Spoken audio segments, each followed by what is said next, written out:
All right. It's Wednesday, 7:30. Oh my gosh, I'm echoing. That means I have my window open. There we go. Fix that. Ha! Ha ha. Now I don't hear myself echo anymore. Anyway, 7:30, we're live. We're going to continue with our adventures into Waterdeep. Before we get into actual playing, we'll do a quick bit of recap for anyone who's just joining us or maybe just needs a refresher. I know that we had at least one person out last week. So, last week was, I guess, the shopping expedition. After they acquired their tavern slash manor in Trollskull Alley from Volu, they decided that they were going to try and open it back up as a bar. But they hadn't really decided exactly how they want to do that, so they looked into getting some repairs and talking to maybe some of the locals to see what it would take to do that.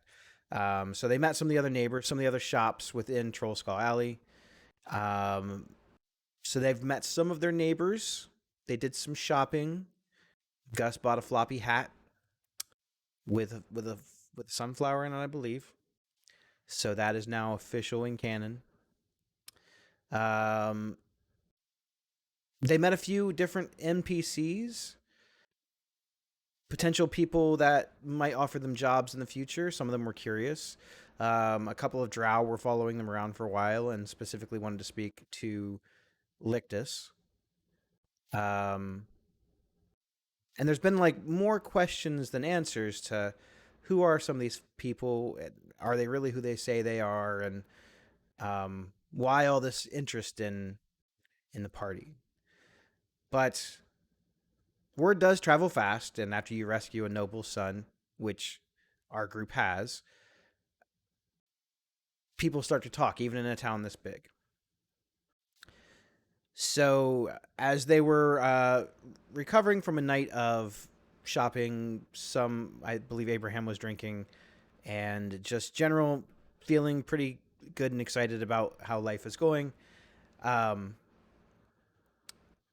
they were awoken the next morning by the sounds of an explosion somewhere outside in the alley, not too far from their building. They're not sure exactly what happened, and they all rushed to their feet and paraded down the steps to see what was going on. And that's actually where we're going to pick up right now, right after the explosion. It has shaken and vibrated the windows. It has knocked some of the pottery off of the shelves. It hasn't quite fully imploded your windows or anything like that, but I will leave it to you. I think Gus is going to run down the stairs and check the quality of the plants and start, if there is any soil or anything out, like start cleaning up all the plants and the pots and stuff. So it looks like a couple of them got tipped over, but not too bad. Um, you're able to clean up the mess relatively easy. Um, Nothing looks like it was damaged or broken, though, so you're feeling pretty good about that since you have this like really strong connection and tie to nature. Oh boy, that could have been real bad. Oh, we just Uh, missed it. I think we should go check on that. I'm gonna go run outside. Can I find a plant facing the window and ask it if it saw what it saw? Sure. You have speak with plants, right? Kind of like indirectly as a furbog feature. They don't Okay, necessarily have to speak back to me. that's fair. Yeah, but you bought these plants, so I'm sure you've probably spent a lot of time hanging out with them. Um, Go ahead and make a. You know what? I'll make a roll. All right. Okay. So you ask one of the like it's a fern-looking plant if that was closest to the window what it saw, and all it says is that it saw a ball of flame shooting from one of the rooftops, and then it exploded. Fireball. Oh boy. Oh, hell no. And I'll relay that information to the gang, and I think I'm gonna go outside and just cast light on my finger like ET, and just kind of start looking around, seeing if anyone's injured outside. So, what is everyone else doing I'm gonna. while you're seeing Gus? do Yeah, his I'm thing? going outside too. I was gonna say Mhm. while Gus is doing his thing, I'm actually just while he's talking to the plants. I'm just sprinting outside. I'm Yeah. looking for a fight. Okay. I'm just going to slowly make my way down the stairs from my bedroom with my facial mask on. I put more cream than I should have on my face. So Oh gosh, it got crotch. there is there's panic in the streets. There's people running around. They're shouting. You hear several townsfolk shouting for the town for the city watch to come in. There's still a little bit of the blaze burning. That looks like it set ablaze maybe some barrels and boxes that were nearby. It didn't actually set any of the buildings ablaze, but just from quick observation, you definitely see the scored remains of several people.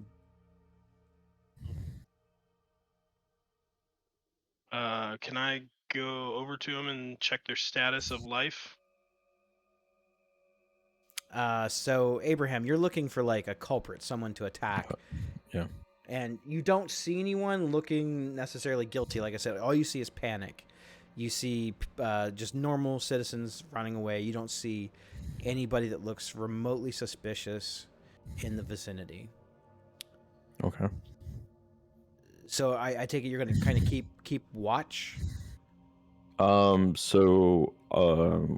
Is there a significant building like the potion shop or anything like that? Like No, that's just like this looked like just like residential buildings. Okay. Like I said, and none of them are like permanently set ablaze or torched. Mhm. So there's just a couple scorch marks on the side of them.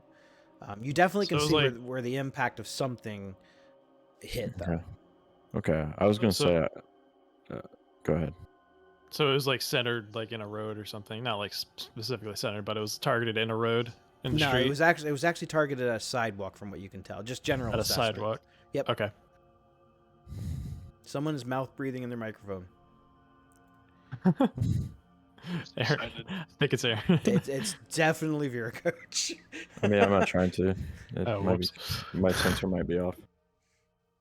Mouth breather. No, Mouth breather. I breathe through my nose. So That does sound like Gabe, no. though. no, I was gonna say. I guess I'll try to look around for anybody that's injured.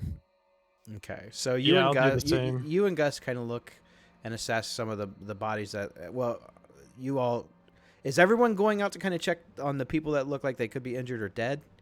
Yes. Is that kind of what's going on here?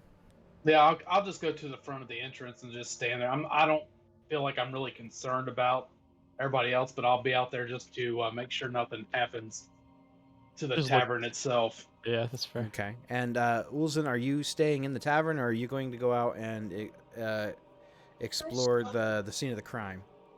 Yeah, I'm a curious man. Okay. Half I'm man. gonna go to Olsen real quick. I'm gonna tell him to go through the tavern. Don't we have like a tower on the top of our tavern? Yes. I'm gonna go tell him to go up there because he might be able to get a better view of somebody like running away that looks suspicious or something. Yeah, I could do that. Yeah, I think that's a good idea if we have like an eye in the sky. Yeah, I was talking to Jeffrey the plant, and he said that it started on top of another building, so they may still be up there. Okay. Yeah. Okay. So you everyone but Ulzen and I think Cratch. Cratch is kind of watching the building, right? Yeah. Mm-hmm. So we'll deal with the people out in the street first. Lictus, Gus, and Abraham. You guys go to investigate nearby where the blast looks like it first impacted. And just from a quick observation, you count at least 11 people dead. Some of them have been scorched, but not to the point where you can't really recognize all of them. It's not like they all just burned up instantaneously. You see one elderly female human, You see 2 cloaked male humans in leather armor with sheathed long swords. You see 2 female humans and 1 male half-elf dressed in plain clothes. You see 1 gnome wearing a burned cloak, and he's clutching a dagger. And you see 2 female halflings who are playing a flute and a fiddle, and 2 male halflings who apparently were dancing in the area. Damn, that hit deep. Nobody else is alive or dead. Well, you would obviously die. Everyone else in the area looks alive, but none of the victims that look like they were impacted by the impact. Hmm. I mean, they are dead, definitely dead. Okay. Well, this looks pretty bad, guys. Being a wizard, can I recognize this being magical origin? Make an arcane check, Arcana check. Arcana check. Is there anything around the area that's still 22. on fire? Not directly, no. Not that would be of any kind of danger. Like I said, maybe a couple of the wood boxes and stuff in the area, but not anything like really heavily ablaze. I got a 22. You would recognize this spell as a fireball. Sorry, guys, I sneezed in my sleep. Bad time for a joke. I think all of us would recognize that as a fireball. No, yeah, especially Crash. That's fair. I'm gonna go up to some of the crates that are maybe a little bit still on fire and start casting Ray of Frost to just kind of put them out. Okay. So while you're kind of dousing the flames of a few of them, what is everybody else doing?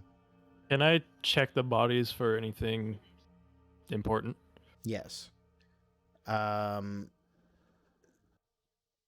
people around the area are kind of looking at you a little bit suspiciously as you're rifling through these dead people's stuff.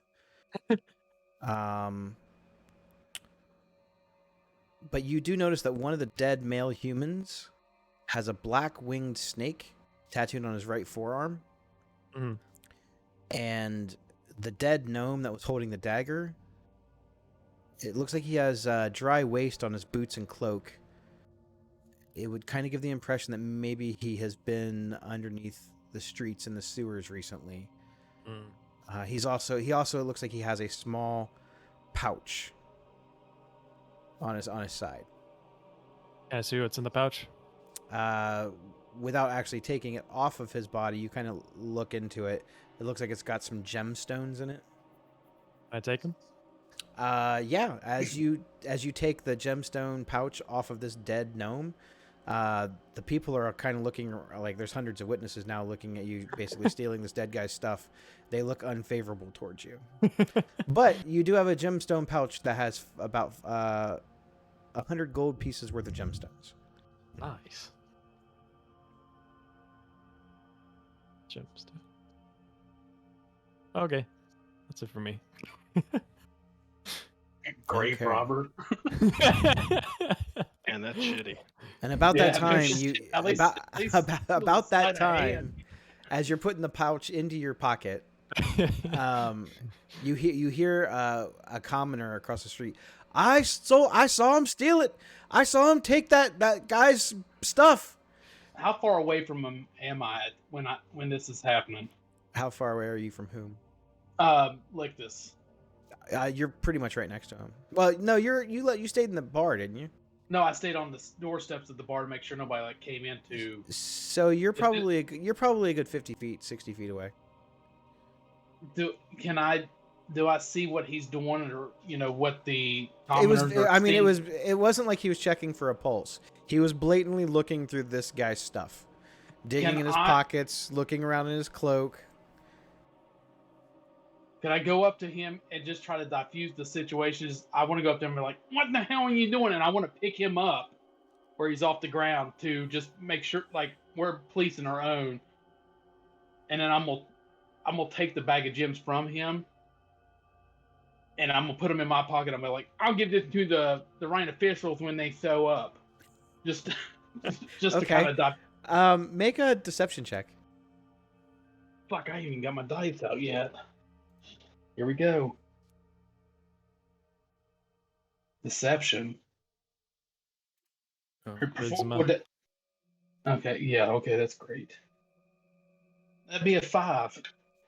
Um, No, that's so a 3. Never mind. I got it's a a negative one. 3. Okay, so you feel like you are very convincing in this, but even Lictus doesn't believe you.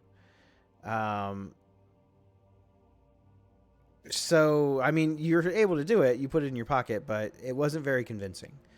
Not like anyone's attacking you at the moment. Now, Ulzin, you have probably made your way up to the top of the turret tower, and you're looking around for any sort of movement on the rooftops that looks odd or suspicious. Anyone looking like they're running from the scene of the crime.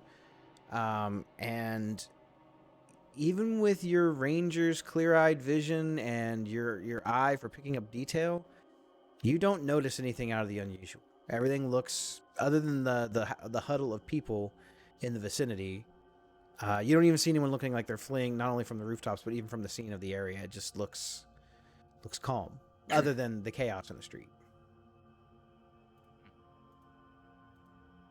I can't see that. They left. I'm sorry, you broke up a little bit, bud. What was that? Like the group that was there, they left already. Which group? Your friends?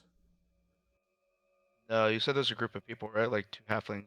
And Oh, the group of people that are like observing. well, that's just people watching. Yeah, Yeah. that's just like I mean, you remember Okay. you lived in a neighborhood like when something goes down and the police show up, everyone's out like watching. At the rubberneck. Yeah. Yep, that's kind Okay. of what's going on right now. I don't see nothing up here. You don't see anything that looks suspicious.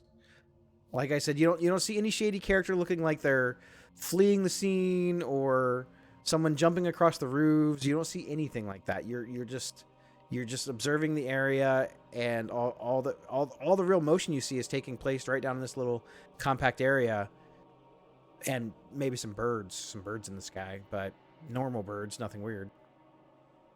Now, knowing Lictus casting this spell before, and also knowing a little bit about the magics, would I be able to like discern a trajectory of where this could have come? Like maybe what rooftop? The point of impact, you're not entirely sure. It definitely came from above, and it looks like it came from across the street. Like same side of the street that our building's on? No, opposite side. side. So Opposite side. okay. What's on that opposite side? Like what buildings? I mean, I know you're saying it's just residential area. But Yeah, are there any what kind of overall buildings are there? areas of interest? So across that way. So there's your guys' bar area. From the map that I see here, it's basically all residential. There's no buildings that are like businesses in that area. It's all just houses and other shops that are like they're like mom and pop stores. They're like little tiny bistros and stuff like that. It's nothing like the potion shop or the armory shop or anything like that. Mm-mm. I was gonna say I'm gonna go into those residential areas and start kicking open fucking doors. The person might still be in one of the rooms. So as you are making your way that general direction, several dozen of the city watch show up, and they start herding all the witnesses back into the alley. You're not able to really get a clear-cut path through unless you want to fight dozens of city guards. So they gave him that option. Yeah, really. I'm gonna say there's not really much I can do. I'm not gonna try to push through 12 guards.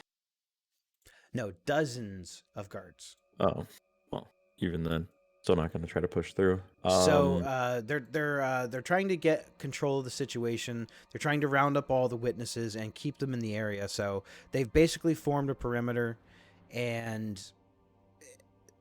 someone that's kind of barking the orders at them.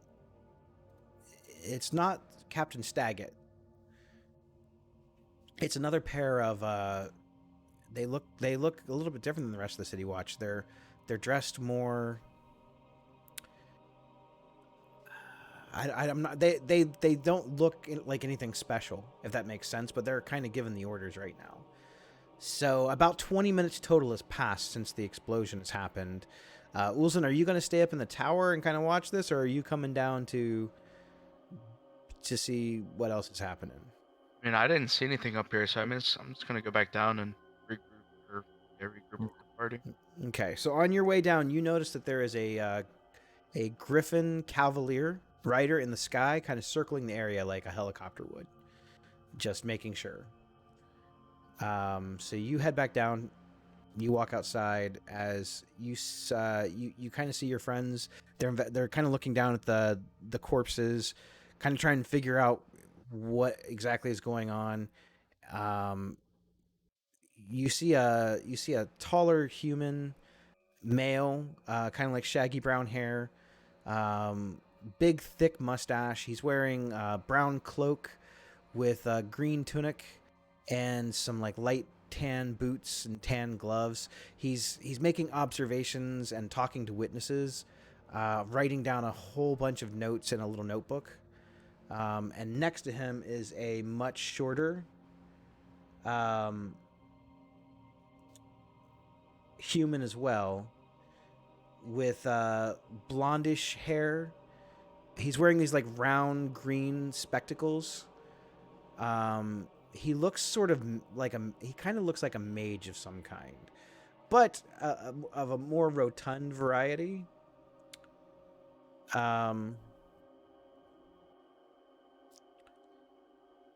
They seem to be detectives of some kind investigating the scene. I'm actually going to send you guys a picture of them so you can kind of see them, because I actually kind of like the artwork on them. It's actually pretty cool. Let's see, I got to get into my thing here. Let's see, fireball, handouts. So this is actually like the scene of the like what happened outside. So I'll show you guys can have that. Ah, Oh, beautiful. snap. Is that?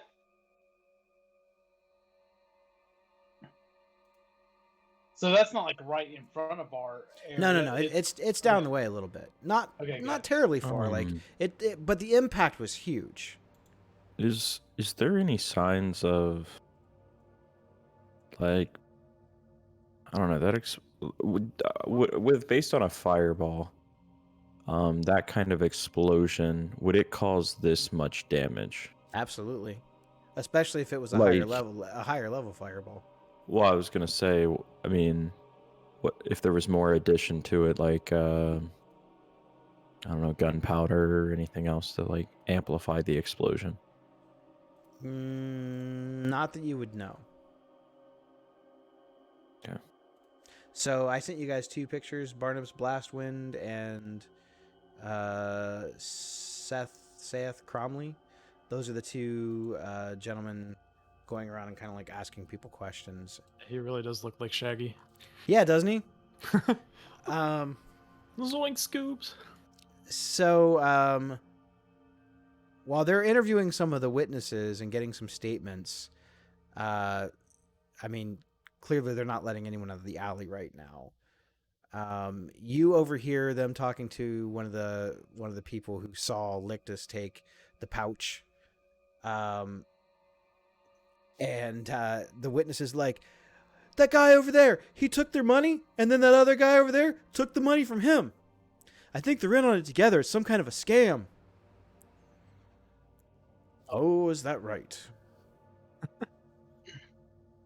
Thank you, sir.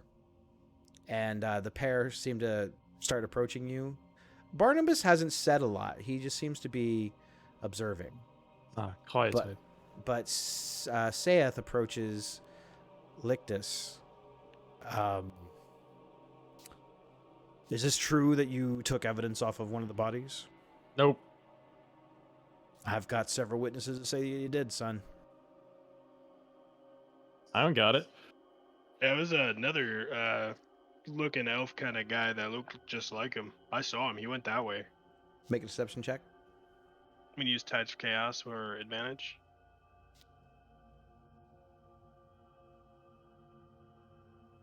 Uh, 18. He seems almost convinced until he remembers, what about that guy with the funny lip? I don't know. We just point out people with disabilities, huh? Yeah. Yeah, basically. That guy over there said that guy stole it and that you came over and you picked him up and took it from him and put it in your pocket. Can I ask you to turn out your pockets? There's another Well, guy with the weird lip. Right before he does it, I'll step in front. Who the hell are you? I am Seth Cromley. I'm a detective with the City Watch. Can I see some identification papers? While he's doing this, I'd like to slip the bag back to lick this behind my Yeah. back. I'm not sure exactly what type of Sleight of hand. what type of rights you think that you have here, son, but Wow. Same rights you do. this is not the country you think it is. This is in America. The badge on my cloak clearly says who I am. And all of these city watchmen seem to be listening to me. While he's distracted, can we try I mean, again, slip it's it back? no papers, no orders. Sorry. How would you like to spend a night in jail? You can try. Oh, I'll succeed, son. Mm. Because right now you're breaking one of the city ordinances, impeding an investigation. Every person that comes through the city has that list of laws and ordinances. Where's the lieutenant or the captain? We talked to one recently. I think we can wait for him to get down here before we decide anything. Well, I'm a sergeant, Oh, nice. so And I'm a sergeant too, and I'll kind of salute him. So can I do that slide? Try to slide the bag to lick this, and then I just want to sucker punch Abe. Just try to, I don't know, maybe just try to keep him from going to jail tonight. If we fight each other, they might just like forget about us, and then after I sucker punch him, just be like, here, and I just pull my pockets out so they can check me. yeah, make a sleight of hand check. God, come on. Hope your dexterity's good. I got a +2. That's same as Oh. me, so I got a 16 + 2, 18. So you're able to make the handoff. And now you're saying you want to punch Abe in the face? Let's go more of a kidney punch, just to kind of like shut his mouth, like where he has to. Just it's like, and try to grapple him a little bit, and just whisper in his ear, like, "Shut the fuck up." Be like, "Shut the fuck up, dude." I mean, I'm completely blindsided, so I mean, I mean, it's definitely gonna hit. I'm not doing it like just I know. out of hate, even though I want to No, sometimes. I guess. I mean, I'm gonna react to it. I will pick up Cratch and almost turn him upside down, trying to jiggle out his pockets. Okay, so I need to know exactly how you're hitting him. So I figured he stepped in front of us, so I just want to do a little kidney punch to his little kidney shot. That way he turns around and sees me, and I just want to kind of be like, shut the fuck up. And then whatever he does, he does. But then since I already got rid of the pouch, I'll empty my pockets for the two detectives. the shaggy DAs. Khakis. So you haul off and punch Abe and get his attention. Seth Cromley, after your attack on your friend, you realize that that's assaulting a citizen under Ordinance 4 of crimes against the citizens. I could have you arrested immediately for that. I apologize. And I stretch my arms out. I'm like, you can tech me for that pouch of whatever you thought I took. but I was just trying to diffuse the situation. Also, disturbing the peace. What? Disturbing the peace. Yep. Section 4, crimes against the citizens. And theft is crimes against the city. Let me guess. You can throw him in jail. Ooh. And Cromley kind of gives a little nod, and about 6 City Watch show up at his side, kind of give him a little nod. So I'm gonna need that pouch back. I told you to tech me. There, I'm like open. I'm here. I am. Well, then I guess jail it is. Okay, let's go. So the guards begin to try to apprehend Cratch, Lictus, and Abraham. Oh shit. So how many are there again? 6. 6. Right currently. on top of us right now, yeah. 6 that are within our vicinity. You know, man, fuck this. Okay. Yeah, we took the pouch. We was just having fun. Don't take him away. It's okay. Make a persuasion check. Oops. Oh, that is a 1. Oh gosh. So you have the pouch as well. No. I don't have to No. admit to shit. I don't think Are- you realize what land you're in, son. Are they currently like holding on to us? They have restrained you. Yeah. Okay. We were just trying to help. We're not trying to break any rules. We're trying to be the good guys. So he kind of notions to arrest Gus as well. What did I do? You're impeding an investigation. I just told you I was trying to help. So how And- do they? and- You said and, they had and, us. and you're going to help by going to jail. I think this is set up, guys. Can I try look- to break the grasp? I just want to look at Abraham and go, "It's slamming time," and I want to throw like a little fist bump out to him. Yeah.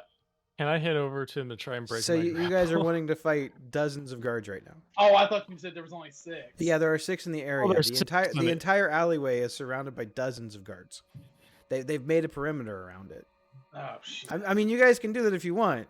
It's just No, gonna be a pretty short game session. You guys will probably be re-rolling new characters. You know what? Action? So I know. So we're already. Fuck it. I'm just gonna spit in Barnaby's face and just say, "Take me to jail." Fuck it. Okay. I mean, that's where we're headed anyway, so we might as well just get it over with. So they're kind of taking down some notes and they're getting ready to escort you out of the premises when a familiar voice seems to make their way through the crowd, and he's like, Sergeant, I know those men. These are good men.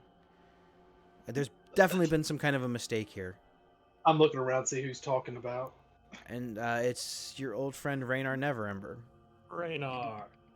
Rainer, I was trying to tell him that we was the good guys trying to help, and then they're like, "Oh, you gotta go to jail. You're being too good of a guy, I guess." So these rules are Ulzen, weird. you're seeing your friends like about ready to go to jail. I mean, you're hanging out outside, but obviously you have not made any like indication that you are with them. So what are you doing? I'm gonna hide away from the tomfoolery that's unfolding before me. See, look, the strong silent type. It pays off sometimes. You don't go to It jail. So Ulzen kind of backs off into the crowd a little bit, just watching this ridiculousness happen. And Raynar goes over and he talks to the 2 detectives, and you hear Cromley go, I mean, if you want to vouch for him, that's fine, but we know that they stole property from someone, It could be very key evidence in this investigation, and we're going to need it back. So if you can convince them of returning what they took, then we won't press any further charges against them. Darn, that's 100 gold though. Yeah, I'll thanks a lot, Lictus. I'll hand the pouch back. Yeah, it's Abraham's job to get us into shit, not yours. Sorry, I got greedy. Hey, Abraham almost got you guys killed. Faux show. No, Lictus started this downfall. Oh well, you know these things happen sometimes. He's been Just hanging out goes with he's been hanging out with Abe too much. That's what it is. Just because Barney Fife Abraham. It's a wanted bad to- influence. The next thing you know, you're gonna be stealing money from mom's purse. It's just this. You're on the wrong side of the law right now, man. Having sex with random creatures along the road. Oh gosh. Oh, random creatures. Oh God. That owlbear's looking mighty fine. Oh my god, I was just thinking owlbear. Oh no. He runs up to his room, locks it. What is wrong? What is wrong with it? That's the first random creature we thought of. Owlbear on the side of the road. It's a long list. I don't know. No, that was Long like the list. first and only creature on my list. That was immediately where my mind went. Oh God. Okay, so your restraints have been taken off, and they take the pouch, and Barnabas is kind of like inspecting it. He sees a little bit of searing marks on it, and he kind of looks at you guys in a curious way, but not really in a condescending or him being better than you. But Cromley does not seem impressed at all, but he does seem impressed with Raynar Neverember. So Raynar kind of like huddles you guys in, and he's like, guys, I mean, I heard about the explosion. What's going on? We're still Here. trying to figure that out ourselves. Oh, Someone's trying to kill my plants. As far as we know, fireball by someone probably upper around the buildings, one of these buildings. We don't know much else than that. Well, have you maybe talked to some of the people in the area? Maybe they saw something. You know, that sounds like a very good idea. why don't you go ask your two detectives? They're on the case. Might throw Well- you in jail though. You know, I know that you have a way of doing things, Abraham, and sometimes your way is right, but you got to remember that you're not in the wilderness right now. This is civilization. You can't just do what you want. Agree to disagree. You know, you've seen the code conduct. I suggest you read it. You don't want to get thrown in jail for something stupid, or worse yet, executed for something stupid. Well, I'll have to read it sometime, and it just won't be today. Or have somebody read it for you. Who did that? That was rude. Well, I came by to let you know a little bit of information. I was hoping that I could catch you. But then I heard about this, and I realized I was hoping that I wasn't too late. It's just, I mean, it's absolutely just terrible. What a terrible thing to do, like to launch that kind of destructive force in the middle of just people trying to live their lives. It's awful. I think I might be to blame once again for all of this. I mean, it just seems like people don't have to really follow your rules now, does it? Listen. One of my father's spies, he is a gnome by the name of Dalakar. He's been asking questions about me and all of you. Yeah. I'm not sure exactly what mess this spy is involved in or what he thinks that you guys might be involved in, but I think that gnome over there might be Dalakar. Well, Dalakar. is your spy friend going to try to run? Well, I don't think he can run anymore. I think it's the charred body. Oh, my bad, my bad. Did he live here? Like, was this his resident? In Troll Skull Alley? No, I mean, I don't think so. I know that he approached me and asked me some questions, and he's been asking around the city a lot about all of you. I specifically remember hearing the words Gustus League come out of his mouth. So, this kind of seems like a deal gone bad. I'm not sure what Somebody his open up your mouth. I'm not sure exactly what his intentions were, but I told you before that I think the reason that I was kidnapped originally had something to do with my father and some stone. I think all of this is connected in some way. It would have to be, right? So is he definite that that's Dalakar's body? I mean, he's a little charred, but Is yeah, there any way? I mean, it could be him. Is there any way to identify the body of Dalakar?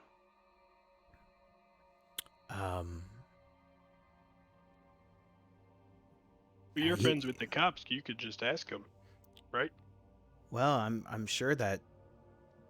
Yeah, I mean, I could probably ask them. I'm sure we probably all could ask them. I mean, this took place within your neighborhood, right? So clearly, you got to be curious about it. It's only a matter if they will answer our questions. So, Crowley and Barnabas, after a few moments, while you guys are kind of discussing this, they reapproach you, and they specifically talk, just in general, not to any one specific person. So I won't need to tell you that we would advise you not to investigate the matter, but I'm sure you will do whatever you feel is necessary for you to do. I will say that you are not suspects, if that makes you feel better.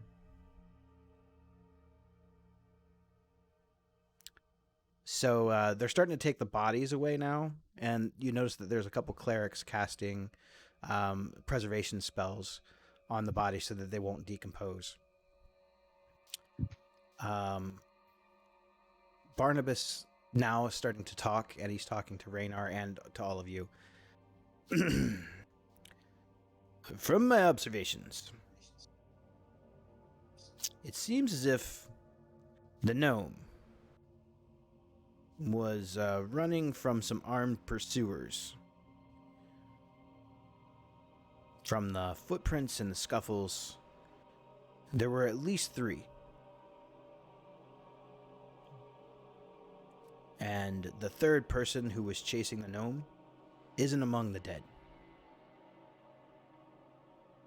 Do we feel like he's telling the truth, or he's just a shitty detective, or? You can make an insight check. Great. I'm glad I'm the one that gets to do that. You don't want me doing it. Yeah, 3. Plus, This guy seems like the wisest, smartest guy you've ever met in your life. I'm like, Roger that, Sergeant Bag of Ass. It looks as though, based off the direction of the bodies, that the gnome and his pursuers were moving towards the general vicinity of your tavern.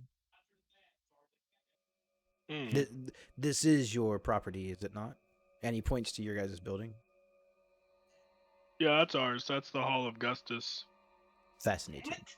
The Hall of Gustus? I thought we were going with Pratchett's Cubby. sorry, you weren't here when the vote was played. You were in bed. We haven't agreed on a name. From just witnesses and the general state of the bodies, neither the gnome nor their pursuers ever saw the blast coming. Did the gnome have like a government issue state ID in his wallet? We haven't checked all of their belongings yet. Well, if you could let us know who he is, we could tell you if he maybe we was expecting him or he's been at our place before or something. You know? Well, I'm not sure, but perhaps you could help some, since it seems like this gnome had some potential business with you. From some of the witnesses that we have talked to, this is the information that we have. Fala Lafalier, the owner of Corellan's Crown. She states that she was watering plants in the greenhouse on the second floor of her shop when the blast blew out some of the windows. She says that she wasn't injured, luckily, but through the smoke, she saw a cloaked man take something from the body of a dead gnome and then start limping away. She states that he was badly burned and casting glances over his shoulders, like he was afraid someone might be following him. Did she say if the plants were okay? She said that her plants were fine. Okay, good. Whew. This cloaked man, the direction that he was heading was the direction of the bent nail.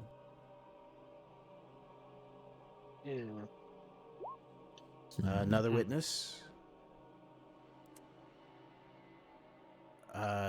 Jezrin Hornraven, says he was exiting the Tiger's Eye, having just hired Vincent Trench and done some other business with him. She states, I tell you, it was not a man, more like a puppet shaped like a man, a puppet without strings. It was on the rooftop. It hurled something into the crowd below that caused that explosion. Oh gods, I saw those halflings burned alive. I saw them.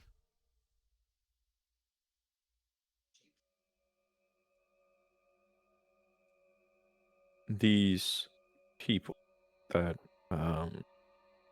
the gnome that was singed, do we have potential where they're from?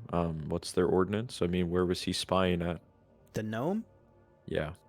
Raynar believes that it's that Dalekar and that he worked for Lord Neverember, his father.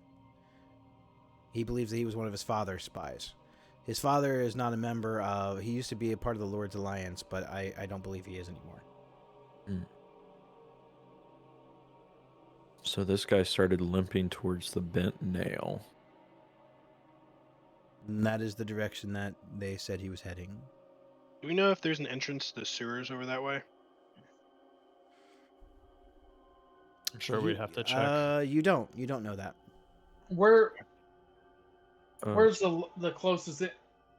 Never mind. I was thinking about the gnomish place where we came out when we were down in the sewers.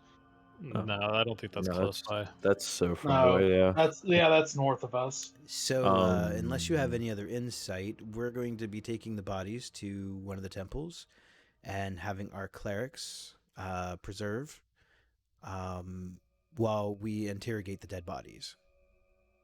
Well, do what you must. We'll take care of this issue, and we hope to see you on good terms next time. Do you wish to be a part of the interrogation? Is it gonna hurt? I mean, you won't feel a thing. Oh, well, no. I was gonna say I'll start walking towards. I mean, do I know where the bent nail is? Like that general direction? Yeah, I mean, Okay. you guys met all of the shopkeepers. Okay, and I'll start. such. I'll start heading that way, looking for Hey, sewers and potential like. I was gonna say, I guess if he's burned, he's not gonna have a lot of blood on him.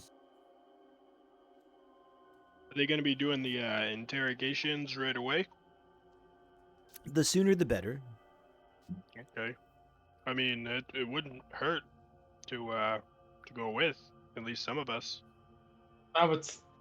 I would say send at least one. I'm gonna say back with the bar, and I say keep an eye out, make sure nobody's coming in. He did say they were coming towards our tavern,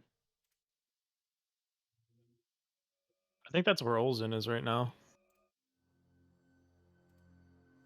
Okay. unless Abe, you want me to go with you, and then we can just kind of strong arm people. Well, I don't think we should all go different directions. We do better work when we're all together. You guys definitely break more stuff when you're all together. That is Yes. true.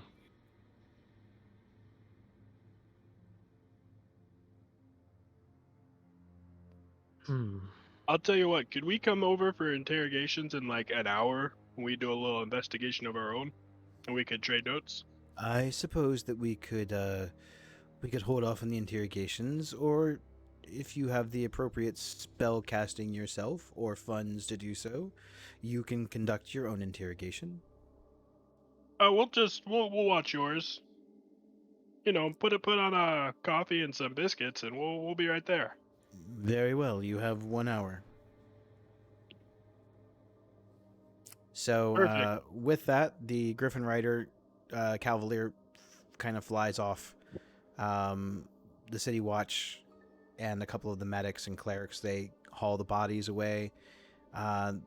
There's a people that are coming out trying to clean up the scorch marks using various forms of magic like prestidigitation and just normal means like mop and bucket to clean up some of the blood and whatnot. But it looks like life is trying to return to normal. Rewind for a sec. Can I ask where we're supposed to meet them at? Yes, you can meet us at the nearest temple. Okay. Okay. Perfect. Beautiful. All right. I think we should go check out for sewers. I think Check Abraham's on the right sewers, path. or go towards the bent now, and then see if there's any sewers on the way. I think we could just do. Kind of what we're gonna do. We're gonna go Yeah. do both. I think we should check for sewer entrances on the way towards the bent nail, and we might want to ask the owner of the bent nail if he saw anything. And when we're I'd like to do something real quick. Sure, yeah. So Cratch runs back inside, and he runs back upstairs to his room. He comes back huffing and puffing, and he has a chamber pot that looks like it's just so shiny and clean. And he places it on top of his head. He's like, "No more motherfucking mind flayers for me." You made a tinfoil hat. That's so cute. There is nothing getting into this mind of mine. I'm Okay. wearing it. I'm sure I'm it'll ready. protect you from the aliens, buddy. So What? you guys are kind of like all discussing heading to the bent nail and talking. You guys aren't really like being super quiet, but not super loud. While we're walking that way, can I see if I can see like any types of tracks? Like they said that the other guy was kind of injured. If there's any blood or muddy footprints or anything like that.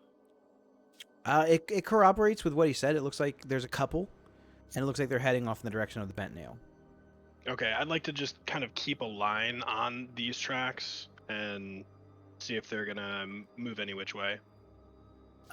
So while you guys are kind of heading that general direction, you see a little 12-year-old halfling boy. He's kind of like looking at the scorch mark and kind of like looking at you guys kind of investigating in the area. And he's kind of like wiping snot off of his face and crying a little bit. And he kind of looks up at you with sniffles. Are you one of the policemen? Something like that. My name is Officer Gus. What's wrong, little feller? My friends, they died. Oh, jeez, I'm sorry to hear that. Were you there? Did you see him? I did. I watched it. It was. It's Oh, not like what you think it's going to be like at all. It's terrible. It's way worse than that. Oh, buddy. I'm gonna kind of bend down and give him a little hug.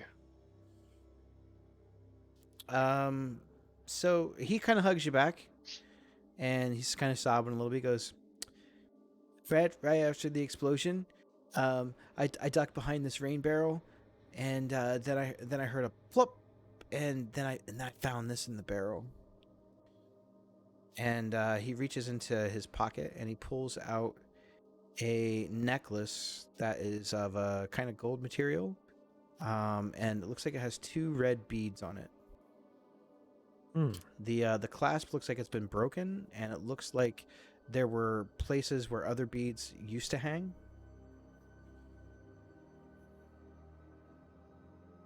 I'm also, is that Olsen's? I don't think so. Oh, I've seen him with beats like that before. Wow. Well, Does this kind of necklace like remind us of anything, or have we seen it anywhere before?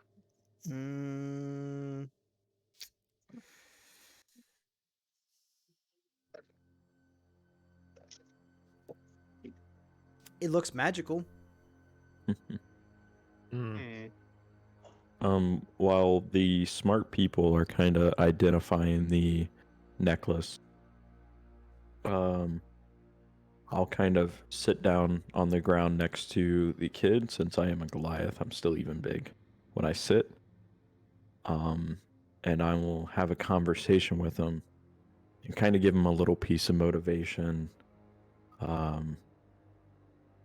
You know, when people die and go on into the next life, I believe there's no more pain. Now, I've dealt a lot of pain in my life, and none to the point where I've killed people, at least in the ring, but, you know, I like to think that people are no longer in pain, and maybe you can grow up and make the change. Yeah, you're big, mister, but I like to think that they're not hurting anymore too. Well, that's what it's all about.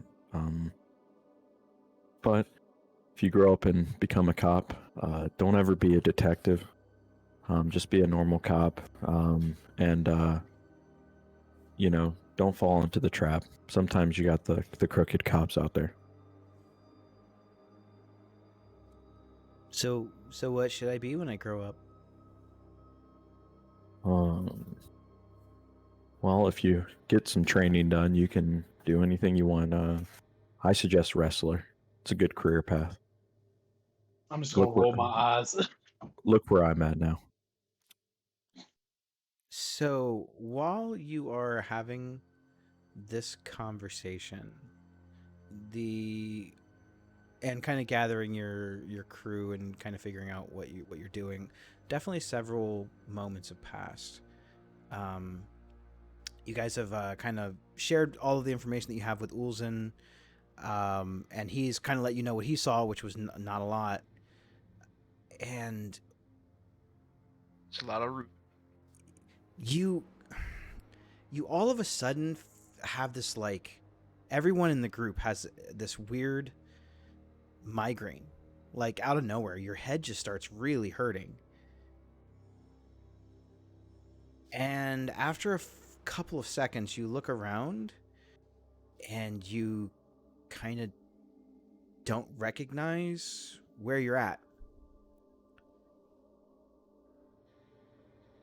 After another couple seconds, you're still leaning down and having almost like having the same conversation with this boy, this little halfling boy, this heart to heart, while Gus is investigating and Ulzen is looking on, just waiting for something to shoot. And then your heads start to hurt again. I need everyone to make a wisdom saving throw. Oh shit! A tin helmet ain't gonna help you now. Fucking A, that's another 1. I got an 8. Do I have to roll wisdom, please? Another mind flare just comes out and attacks me. Yes, it's You're all your brains get eaten by intellect developers. I got And that's the end of the session. That's the end of the campaign. and game. We'll see you guys in August.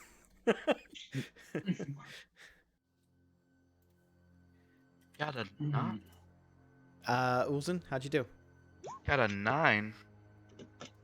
I think we all rolled like shit. Yeah. Ruh-roh. Okay, so your heads all start hurting, and Explode. They pop. no, not quite. But it's almost like this terrible, ringing, high-pitched shrill, like a frequency that dogs can hear, is just blaring through all of your ears, and you notice that reality around you kind of starts to fade a little bit. It kind of shimmers. First, you were in this alleyway talking to this kid. The next thing you know, you don't remember the kid. You don't remember being in the alleyway. You're standing in a dark place currently, and you're not sure where you are. And it's, even with dark vision, the pain for the characters that have dark vision, the pain is just so immense in your heads. It's like you have two recollections of the past few moments. Part of you remembers having this conversation with this boy and the investigation in the alley, and the other part of you doesn't remember how you got here or even that a little boy existed. I'm Peeking gonna. through the upside down. I was gonna say I'm gonna take my hand axe out and slice my arm to try to cause pain. See if it's a dream. Cut my arm off. No. Make a Constitution saving throw to see if you're even able to function at all while this pain is shooting through you. 25. Okay, so you are able to give yourself a minor cut. It hurts. And then you're back in that alleyway again. And your friends are around you. But your other friends don't see the change. They're still kind of not there. And then, you guys are going to love this. Oh boy. Wait, there's more. Mind flares. Ulzen, 20 mind flares. God, I hate picking on you. I love it. Please do. But I'm going to pick on you because you're the smallest and it makes the most sense. Yes. You all are stricken, including Ulzen, even Abraham. You're stricken again with this like horrible, sharp-shooting pain through your heads. You have a recollection now, as the sonic noise seems to fade from your heads, and you have a very clear vision of exactly what was happening in that alley. So as the group of you were walking towards the bent nail, you saw this white, pale, fleshy, slimy thing, like almost like a serpent, sticking its head out of one of the sewer grates nearby. The head was huge, and you all were just kind of staring there shock at it at first, not sure exactly what it was or what was going on. It had sunken black, deathless, cold eyes, and like these eerie, almost human teeth that kind of grinned at you. It had blood dripping from its mouth. It's kind of like Pennywise from It. It's way. I was worse. about to say, way worse. It sounds way worse than Pennywise. Do they float down there? You guys are about to find out. Oh, fuck. So you saw this like snake-like thing with this huge head come up from the sewers, very like not even remotely stealthily. It just traipsed in like it owned the place, but all you saw was like this big long neck, and then it chomps down on the little boy in the street, completely just bites him in half. Blood spews all over the ground, all over Abraham. You guys are kind of in shock for a second, but then you immediately take all of your weapons and begin to make an attack against this thing without much hesitation.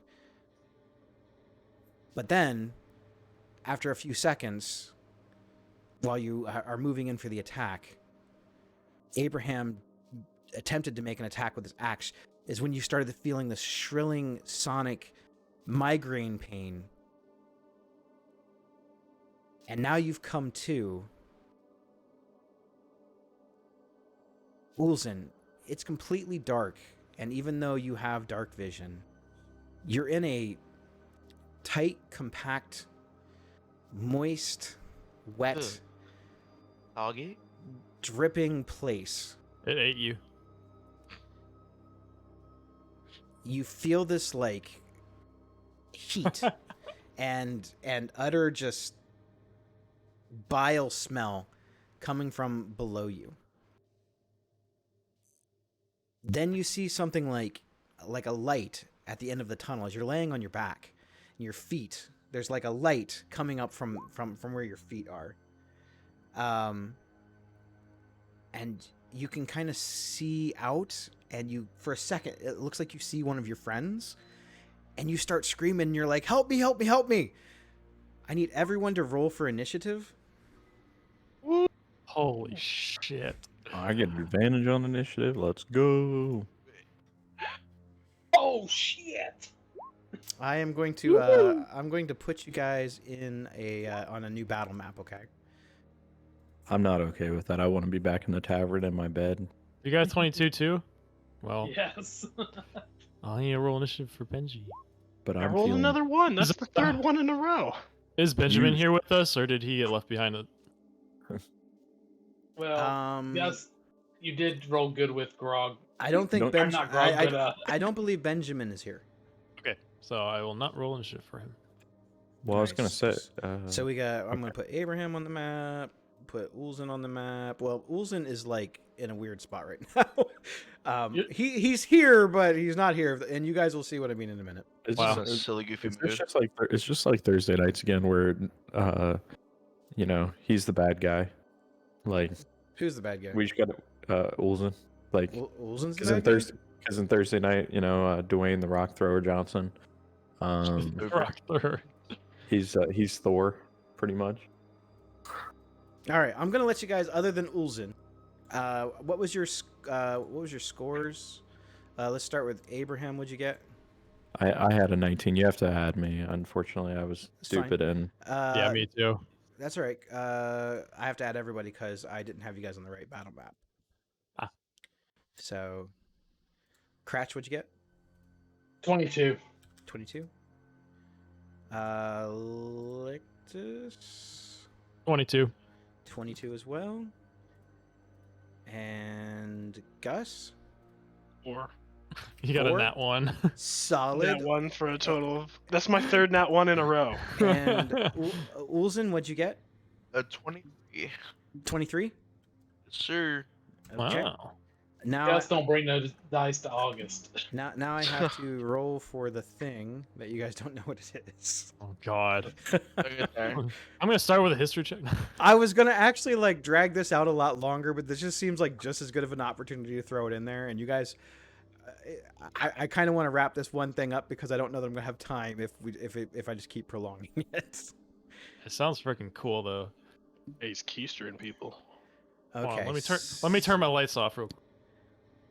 I got a. Wow, his dex is terrible. So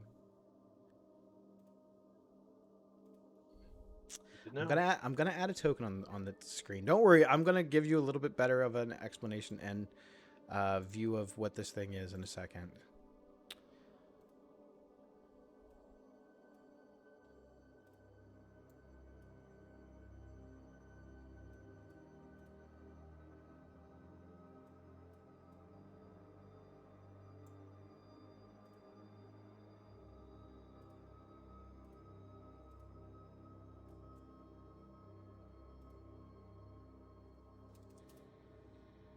No, I don't think I've added you to the battle map yet. No, we're still in the bar. Here we go. It's Shazam. switching. we should totally buy a bar. What the hell is that thing? I know, right? I'm so excited. Oh god. Okay. Hot. So, you see this massive, white, fleshy, slimy thing with multiple, almost weirdly similar to human faces with human teeth. Looks like a shower baby. And these things are like the necks stretch off of it. It currently has How many hit points? 7, right? That's it currently has 5 heads. 5 of these long necks, and these necks seem to like almost stretch off of it. You see saliva and ichor and stuff dripping from its mouth, and then you hear a sonic shrill again. I need everyone in the combat before we even start to make a wisdom saving throw. Wisdom saving throw. 5's you. definitely gonna pass. Oh, sweet. 16. Okay. So Nicholas, do you want it written down, or you just want us to yell it out? that's good. So Lictus, you're good. Gus, you're good. Vera Coach / You're Abraham, you're bad. Cratch, you're fine. Ulzen, you're not really in a position that it won't matter. You're in the anus. You got Oh, yeah. blistered. Okay. So from what you can discern, your friend has been swallowed by this thing whole.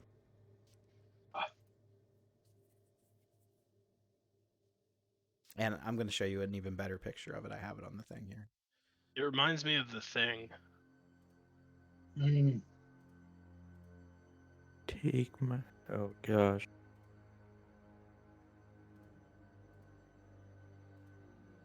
Man, Oops, that's not it. Ulzen potentially on top of the monster is not a good start for a ranger. I'm trying to share this picture with you guys. You guys remember how to do that? Share the picture. Yeah, I'm trying to. I have a thing and I want to share it with all of you. It's a picture. It's a picture that I uploaded. You know what? There you go. That's what it looks like. Oh my god, it is The Thing. Is that where you drew your inspiration? No, I will tell you where I got the inspiration from later, but it wasn't from the thing. For all the people at home, that's what you see this thing with like long ichor, like these almost like anime style human teeth, like just smiling at you, looking at you. And you can see the bulge in its throat where it swallowed Ulzen. So Ulzen, you're up, buddy. What a butterface. You said I can't see anything? It is completely like dark in here. Even with your dark vision, all you can see is that you are in a wet, narrow passage.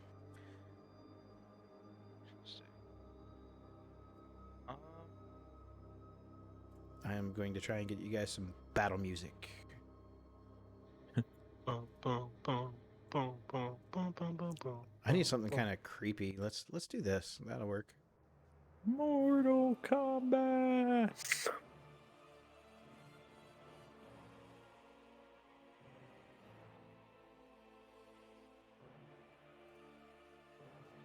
So yeah, what you want to do, Ulzen?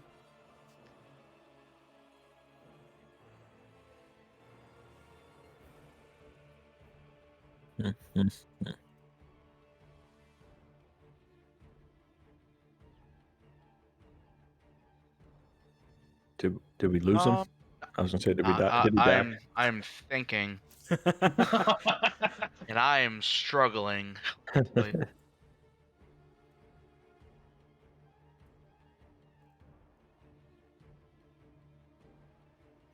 Can I do summon beast in this thing?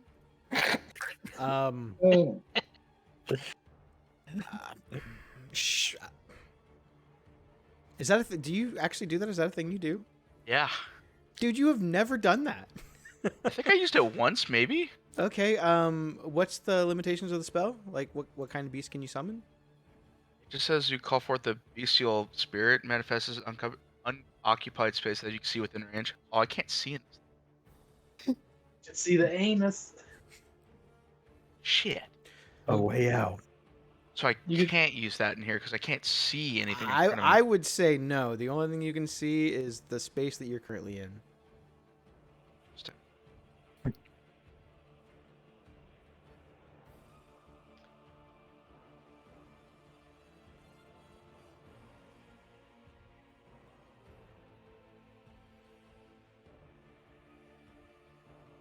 Okay.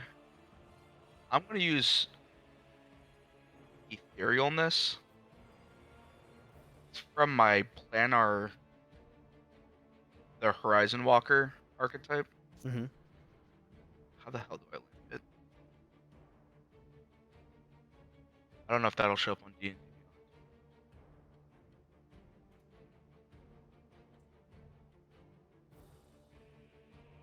This music's really getting me into it. I'm not gonna lie. As you Need to step swing. into the border regions of the ethereal plane in the area where it overlaps with your current plane, you remain in the border ethereal for the duration or until you use your action to dismiss the spell. During this time, you can move in any direction. If you move up or down, every foot of movement costs an extra foot. You can see and hear the plane you originated from, but everything looks gray and you can't see anything more than 60 feet away. What? How long have you had that spell? Since I made the ranger. That's a 7th level spell. Well, I don't actually. I think I got it like 4th or 5th level or something like that. Okay, I'm going to display this on the thing. There's a lot of words. It's so Bonus action: you step into the border regions of the ethereal plane in the area where it overlaps with your current plane. You remain in the ethereal plane for the duration, or until you use your action. You have to a cease the spell. 7th level spell already. During this time, you can move in any direction. If you move up or down, every foot of movement costs an extra foot. You can see and hear the plane you originated from, but everything there looks gray. It's like you put on the ring of the one ring from Mordor. That's low weird. key. I sick. mean, I've never seen you cast it. Cool. Go ahead and describe how this looks, even though none of your friends actually can see it. But how does this look when you disappear? I mean, I think I just kind of blink out of existence, right? The bulge in its tummy gets a little bit smaller. So now you can kind of see from it, and you are in. You're looking from the outside, looking at you were in the neck of this creature. Neck. So, can I just move out of this guy's neck? Because like I can't. I don't Interact. see why. I don't see why not. I'm just gonna crawl out of this thing's neck, or like I don't know how I would even do that. I just fall through this creature. I think you can, because it says here on the thing, you can't be affected by any creatures on the plane. Any creatures that are ether can't see you, but it says you can still see everything. Yeah, I mean, basically it's like you fade out of existence. So Okay, I'm gonna fall through this thing. How much movement do you think that would take? I think if you just drop down to the ground, probably maybe 5 feet to do that. Okay, and then so I basically have half movement, so that would take 10, Sure. and then I can move like 1.5.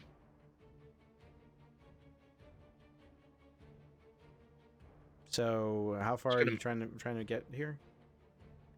Probably just gonna go this way a little bit. I think I can only really move like 1, because I have 15 movement left. I don't really want to try to move 2 squares. Okay. Be like a half square. So it says you have to use your action and the spell, or are you just gonna hang on and hang out in the ethereal plane for a minute? Yeah, I'm just gonna vibe. Yeah. That's, It lasts 8 hours. unless he cancels it. Shit, sorry. How did he get a 7th level spell so early? It's He- just it's he's part had of my he's had it since he made his character. It's just part of it's his. just part of my class feature, or Yeah. whatever you want to call it. Sheesh. Cheater. He doesn't have a ton of spell slots, but like I said, he's never used it. He's never had to. Yeah, like I ever haven't had the situation. It amazes me almost every time you play since you've been in Waterdeep. You've done something I've never seen you do before. I get to use some of my cool stuff. It's really dope. That's cool as shit. So like basically, yeah, you teleport into another dimension. You're like Frodo with the ring. You disappear. The Hydra has no idea where you're at, and you are out. You're safe. You're going to just hang out there. So you guys have no idea that any of this happened. You don't know where he's at. You think he's still inside the creature. So Lictus, you're up. Fireball. It's not the solution to everything.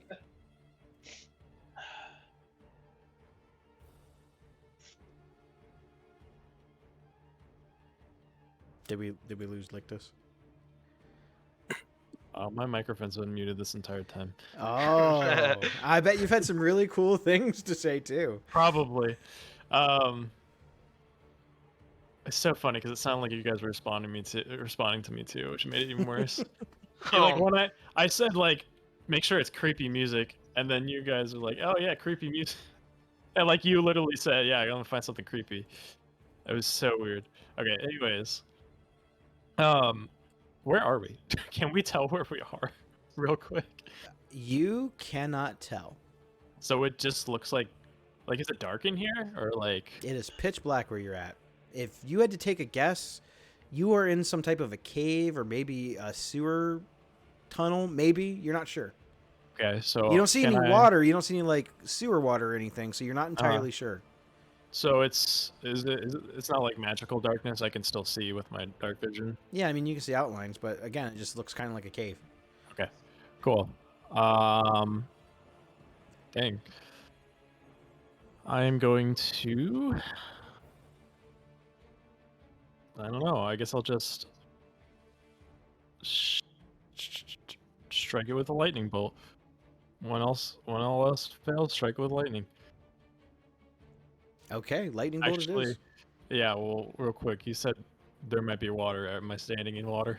No, I said Okay, there's no water that you know. Oh, there's no water that I noticed. Okay, Mm. I just heard something about water. Okay, so 100 feet range, that'll definitely hit it. Man, what's 10 better than an encounter with a cool boss monster? Encounter with a cool boss monster you didn't know was going to happen. I know. That is pretty cool. Best pop quiz Um, ever. Actually, I take that back. I want to cast a Mind Spike on this with concentration. Mind spike. Okay. So when I strike this, I know where this creature is at all times, as long as it's on the same plane as us. Okay. And I keep concentration. I'm going to cast that. And it does psych damage too. Hold on, I'm rolling 16 psych damage with a DC of 15 for wisdom. So, wisdom save. Yep. Let's see. So And if it's saved, I failed. okay, cool. So it takes 16, and I can see this creature anywhere, or I know where it is anywhere it goes, as long as we're on the same plane of existence. Okay, so Like even if it becomes invisible, I can still see it. okay. And then I'm gonna kind of step over behind the tanks because I am very squishy, and that will be my turn.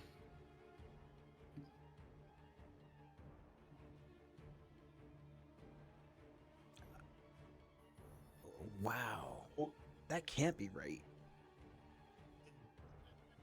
Oh, it's gonna be right here in a second. Oh my gosh, I'm. Phew. Okay, yeah. Oh wait! Before I have a turn, can I do a history check? History check. Yeah. Yeah. Go ahead. Come on! Oh god, I got a 28. You have no idea what the hell this is. Wow, I was like even. Yeah, that says something. We have no idea. That's crazy. All right, well, That was a really good roll, though. that was a really good roll. If it was some of one of those books I read, it is not. All right, well, that's my turn. So All cool, right. man. I love that I don't know what it is. I think that makes it more exciting, to be honest. Cratch, you're up, buddy. Oh, sorry. I had Uber beers bring me some. So, I'm moving forward. I got dark vision, like everybody else in D&D. And I'm gonna bring my warhammer out, and I'm gonna attack twice. But while I'm doing this, I'd like to expend one of my superiority dice and use Distracting Strike. When you hit with a weapon attack, you can expend one superiority die to add the total of the damage roll, and the next attack roll against the target by an attacker other than you has advantage. So Okay. I'm picking Abe as the guy with advantage if I hit. So rolling twice. Does a 18 hit? It does. All right, second strike. Does a 12 hit? 12 does not hit. All right, so we'll go get the D10. Let's go first. Let's go with the D8 for a hit. 12 plus 7. 19 damage. 19 damage. Yes. Okay. Somebody has feedback. So you come up and you make 2 quick strikes, just trying to lash out at any general area that you can hit this thing. And this thing's body is like, it's kind of squishy and it's kind of wet when you hit it. Ugh. But you make good full contact with it on the first swing. Yeah, someone's got the stream feedback. I think it's like Yes. this. Oh shit. Ooh, you're in trouble. Ooh, you're grounded, buddy. Sorry, Go to I'm the not principal's used. office. But hey, I'm thank- not used to but- this new microphone. But hey, thanks for watching. Of course, Okay. I turned it up so I could hear it for a sec. Let's see. Cratch, that's it for you. Abraham, Yes. you failed You your have wisdom. advantage. You failed your wisdom saving throw, Oh, which will be relevant, but I won't tell you what's relevant about it until you take your turn. Go. Okay. You swallowed my friend, you bastard! And I'll take my great axe and just like charge after him because even though I can't see, but first bonus action, I will rage. Then just kind of going in like reckless attacking because it's dark. I'm just running near the general direction. Okay, so it's dark. You have disadvantage. But it's a normal. But since you're it's making reckless. reckless, so you have advantage. Go ahead. But I gave Okay. him.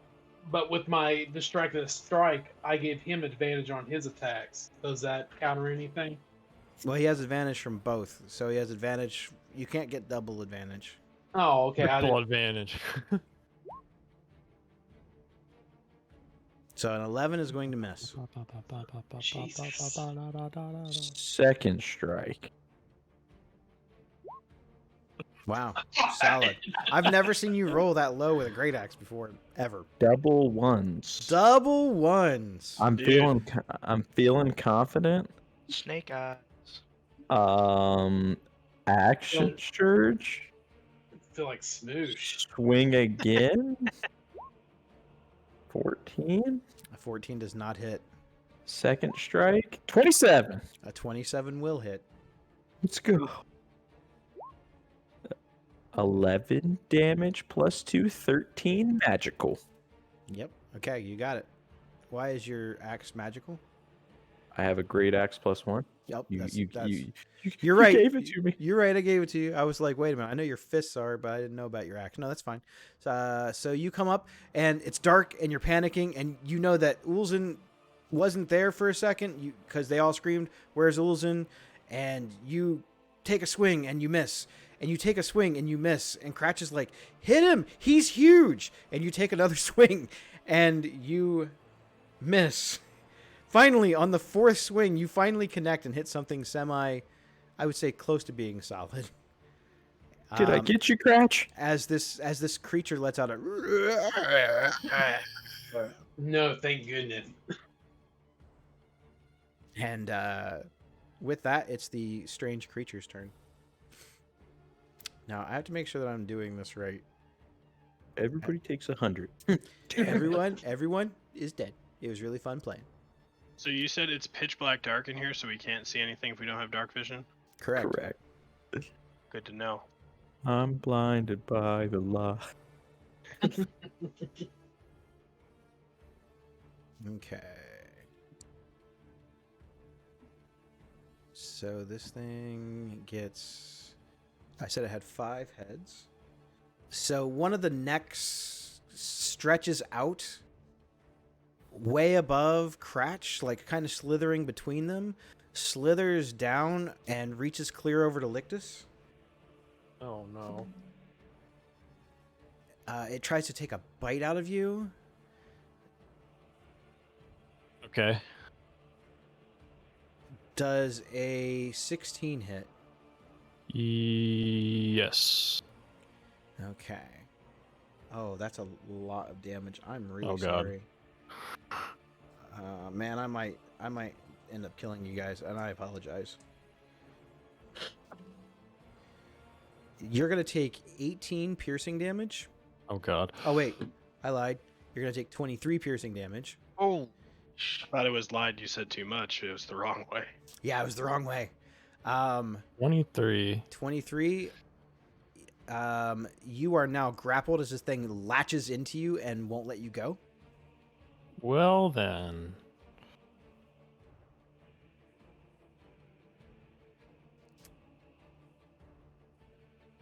Okay, cool. Second strike. It's going to take another one of its heads and make an attack at Cratch. That is a 21. Yeah, that hits. Okay. You put my friend down.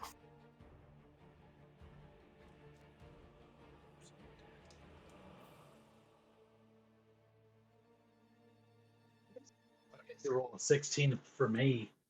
It's 16 piercing damage as this thing bites into you. All right.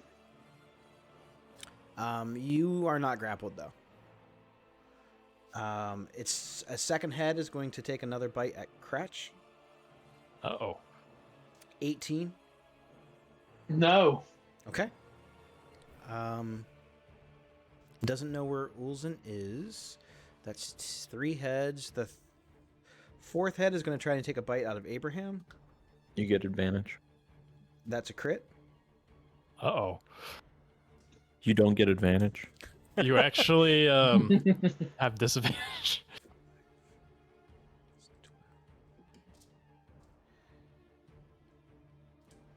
Show me the money. 800 damage.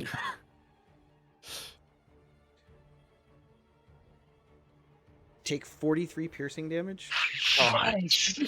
oh, That would literally kill me right now. I'm too weak. But you are raging, so you only take half. I know. That's a spicy ridiculous. meatball. That was 1 attack on Lictus, 2 on Cratch, 1 on Abraham. 1 is heading towards Gus. What? It's got 15-foot reach? It actually has about 480 foot reach. Oh, God. 180? 480. Whip it good.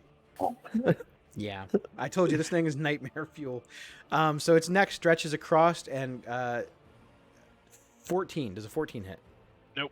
I rolled pretty not good on that one. So Thank God for that. I think that's all of its actions. It gets an action for each head. I'd like to go to the interrogation Action now. for each head? Yep. A whole action. Full action. Yep. Oh, fuck. And just moving bonus actions. I don't see any. Do I have bonus actions? That would be cool. I would say no. It says I also can, if I have bonus actions, I can use them, but I don't have any bonus actions right now. So I feel like I'm done. all your attacks was way longer than 6 seconds. This is bullshit. Gus, I see you on the list twice. I am a 4. Yeah, So- I see you, but I see you on my list twice. But it's cool. Just go ahead and take your up. I'll take 2 turns. I'll take 2 turns. Oh, jeez, I can't even see right now. All right, so if you could see, you'd see Gus lift up his left armpit and pull a little caterpillar out, squish it, and kind of flick his fingers out, and he's gonna cast light on himself Nice. as a bonus action by spending 2 sorcery points. Is and then- so you're using Quicken to cast that? Yes. Yep, I'm gonna use Quicken for that. Okay. And then, That's cantrip, yes? yes, sir. Okay. And then I. Shit. Okay, and then oh shit. All right. So and then Gus is going to kind of snap his fingers 3 times, and he's gonna cast Immolation on the bad guy. So I need a Dexterity saving throw from you. Okay. I got a 12. That is a fail. Okay.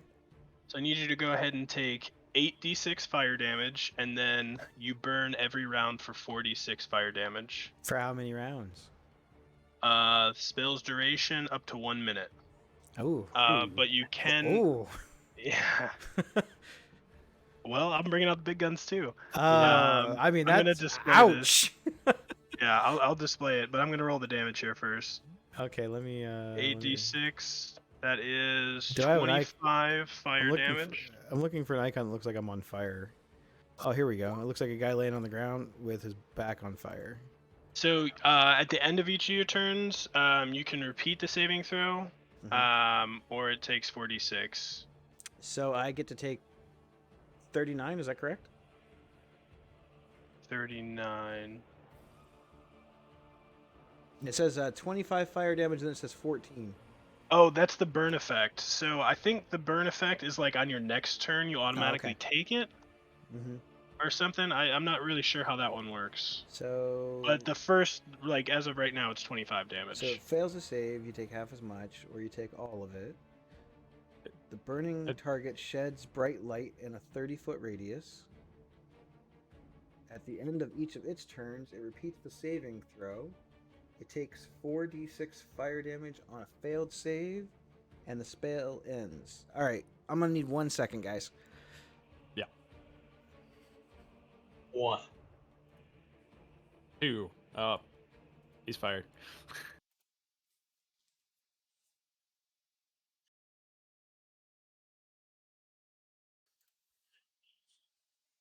Yeah, we're gonna actually have to take like 5 minutes. I have to do a thing real quick. Be right back.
off pause. Sorry about the interruption. I thought I heard water running, and there should be no water running. I don't have any water running.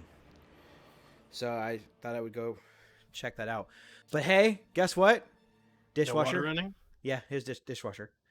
So Ah. forgot I had turned it on. So I was like, oh God, something's flooding. I should go check. So I checked all the obvious places first. Hot water heater, the dishwasher. That was the last place I checked because it was upstairs. I checked everything down here in the basement first. So, but we're all good. Sorry if you guys saw that stricken look of panic on my face for a second, because I was like, I hear water, and my whole brain I'm thinking, I don't have any water running. I'm not doing anything. Okay, that's the look of Lictus' face right now. This thing's nailed into its side. All right, so sorry for the interruption. Let's get back into the action. You've cast Immolate on the creature. So basically, it's going to take 46 at the end of its turn. And then it has to repeat the saving throw. Yeah, Yep. and I think if it doesn't repeat, or if it Oh, fails wait. the saving turn, it just keeps taking that 4d6. It says at the end of each of its turn, it has to repeat the saving throw. And if it fails, it takes the damage. And if it doesn't, it ends. Or if it Yeah. passes, it ends. Okay. So it's going to be 25, correct? Correct. All right. That's a pretty good spell. Nice little damage effect. So even though you have cast Light on yourself, this creature is ablaze. And now all the non-dark vision folk are able to see as flames just completely wreathe around its body. It's a good thing Olsen isn't in there anymore. Yeah. You still have movement and a bonus action if you want it. I'm sorry, use no, my you don't. bonus action You have a for movement. light. Yeah, movement. Ooh. So the thing is its heads lash out almost like a whip. So it's not like the head is still there. So you won't, if you tried to move, it's not like it gets an attack of opportunity. But I just told you that it has a huge range. Yeah. Oh shit. Let me see here. Yeah, I guess I'm just gonna try backing up a little bit. 5, 10, 15, 20. Good luck, that's 450 range. I mean, I don't know that. Gus doesn't know that. That's fair. We're just Yeah. gonna try and back away and see if that helps. And that will okay. go ahead and end my turn. All right. Ethereal boy. Yeah, next, back up at the top of the round is Ulzen.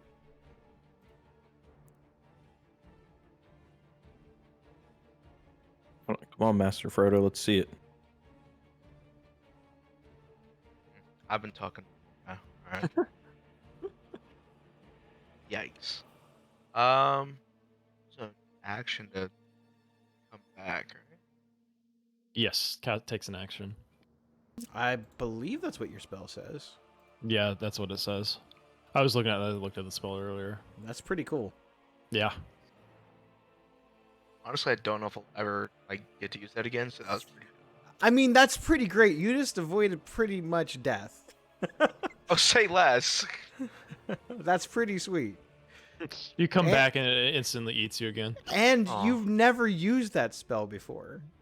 I was excited to use it. I'm not gonna lie. That's pretty cool. I'm really excited. I've seen you do all kinds of stuff I've never seen you do before. It's so fun. I like. There's some neat stuff I can do. Mostly just shooting, but we take that. He's like, mostly I just shoot stuff, but every now and then. I do a little more.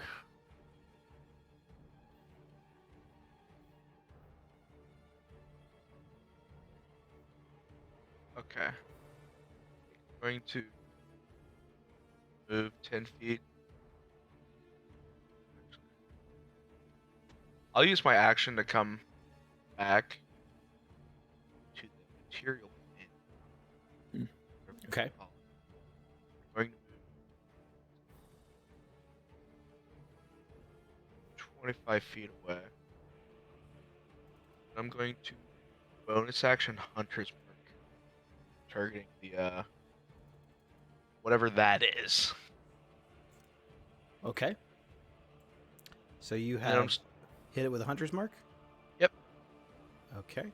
And I'm just gonna look at it menacingly from afar. Let's see if I have a thing to mark that with Hunter's Mark. Let's put this. I thought I had a bullseye.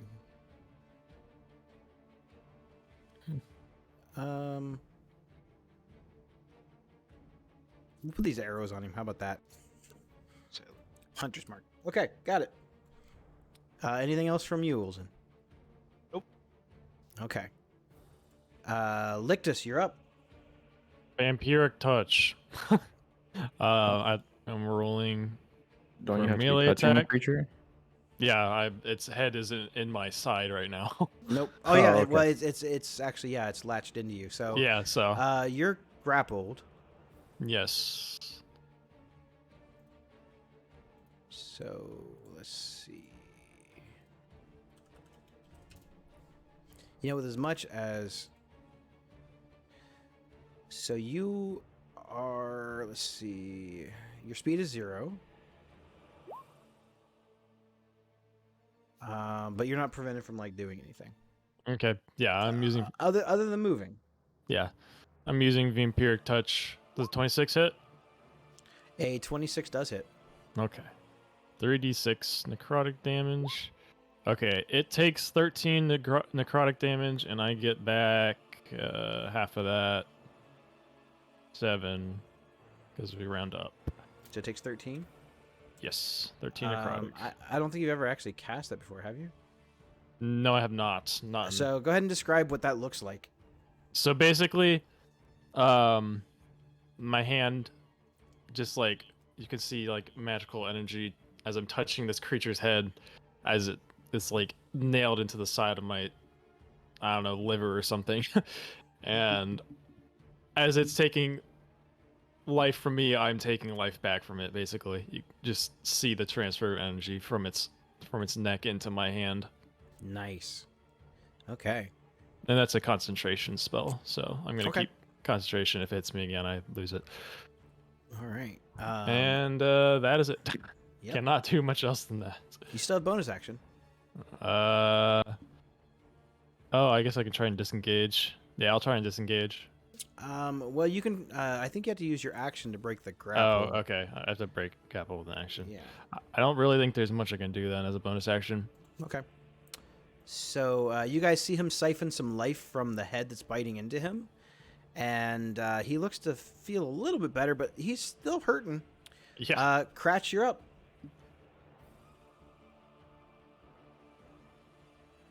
Go, Power Ranger. He is currently muted.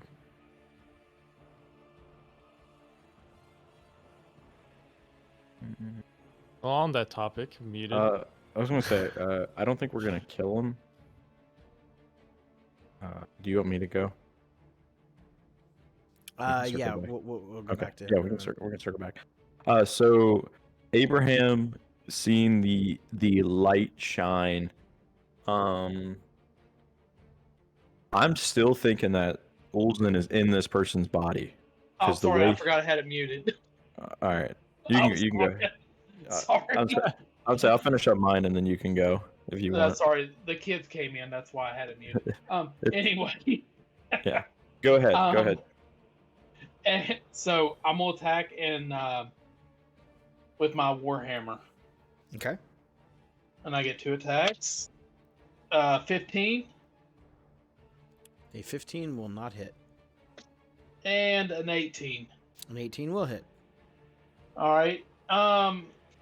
And I'm gonna use the superiority die and use quick toss and grab one of the hand axe I have on my hip and throw at it. And that will be a. That's gonna miss. That's a 12. No, that doesn't hit. But since I spent that, let's go for the 1 hit. That would be 14 plus a 10-sided die. Be 22. 22, nice. So you see Cratch swinging this warhammer around, and he connects into one of the heads, knocks a couple teeth loose out of it, and kind of smiles at him. Anything else from you? No, I'm gonna smile back at it. All right, Abraham, you're up. So, like I was saying, I still think Ulzen's inside, so I'm still like reckless attacking, trying to split this thing open and rip Ulzen out of there. So let's get it. First swing. But I see now, so I will have advantage because of the light. Yeah. All right.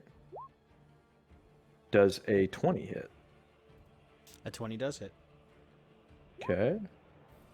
So that's 9 on the first swing, plus 2, so that's 11 magical. Second swing. Okay, 27. 27 hits. Sweet. 12 more damage, so a grand total of 23 magical raid axe damage. Is that with rage? That is with rage. 23? Yep. All right. So Give me Abraham, back, my friend. Abraham, still fully believing in a weird way that Ulzen is inside of him, because it was dark when all of the shenanigans went on and Ulzen escaped. He didn't quite see him appear from the Nether realm, or the ethereal plane. I'm sorry. So he's just chopping at this thing, just trying to get it to let go of his friend. All right, let's see. Wild magic. Ulzen, are you in there?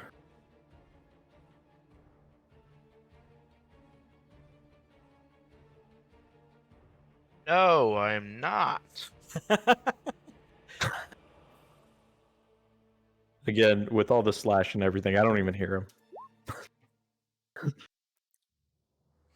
All right. So the Hydra-like creature kind of slithers this direction, not breaking away from either one of you. One of its heads is going to lash at Abraham, and that is a 28. That hits. Nah, that's a miss.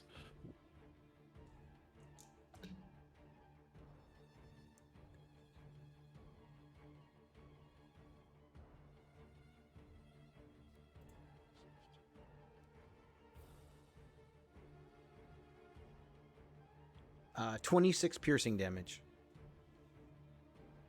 Okay. As this thing takes a bite into one of your arms and tries to latch onto you, but you kind of flex and it doesn't. He's not able to get quite a firm grip on you with his head. For Lictus, Uh-oh. you are going to take. Oh, that's not as bad as I thought it was going to be. You're going to take 8 damage as this thing is trying to wrap its neck completely around you and constrict you. Uh-oh. Okie dokie.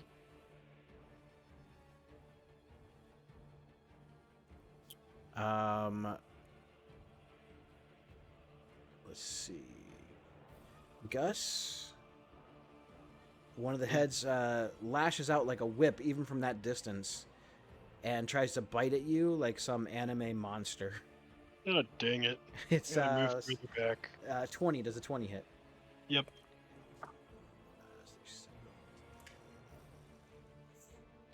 Take 19 points of piercing damage.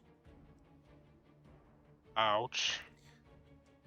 So let's see. The grapple head, Abraham, one is going to lash out at Cratch. Man, I hope that hits. That's a 26. It's gonna be 8, Yes, it did hit. 10, 6, 14. Take 19 piercing damage as this thing tries to bite right into your leg. and it's really weird. You've been bitten and attacked by a lot of things, and it's like a big person is trying to bite you, like Attack on Titans. Let's see, that's 1, 2, 3, 4. One of the heads is going to lash out at Ulzen. That is a 29. Yeah, I'm pretty sure that hits. Let me check real quick. Yeah, checks out. One of the heads lashes out like a whip and bites you in the shoulder, inflicting 18 points of piercing damage as it latches into your shoulder and then quickly releases. Yeah, ouch. And that's its turn. Oh, wait. At the end of my turn, I had to make a saving throw on the Yeah. immolation. Yep. What was your save? 17. Well, that's a fail. So I take 4d6, correct? Yeah, and I think it's just the second part of what I already previously rolled, so that would be 14. So 14. Okay. Yep. And then you'll have to make that through again next turn. All right. So this thing, like, it feels the flames washing over its body, and it's starting to melt away some of its fleshy-like substance, and it's screaming out in pain.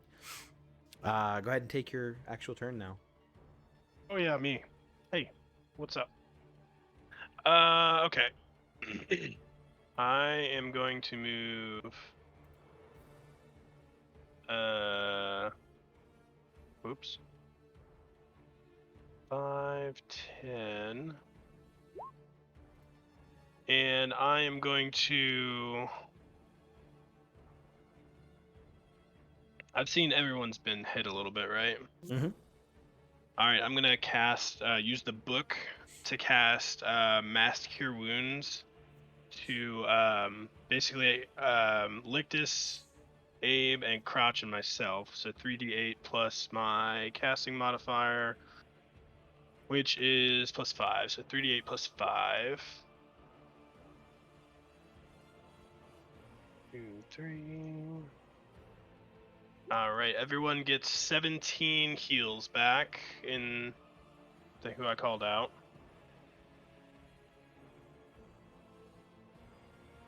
It says 17. 17 to Abe, Alright. Crotch, and you. And then balls. Does that count? It doesn't count as a leveled spell because I'm casting it through the book, does it? Correct. Okay, cool. Cool. So then I'm going to I'm going to use 2 more sorcery points to quicken another spell. Mhm. And I'm going to cast Tasha's Mind Whip at 2nd level, so I need an intelligence saving throw from you. It's 20.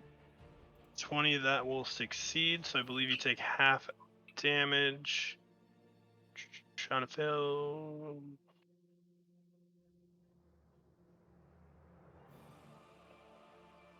Yeah, half as much damage from this 3d6, and it's psychic damage. So 15 rounded to 8. Psychic. Okay. Now, was that a leveled spell?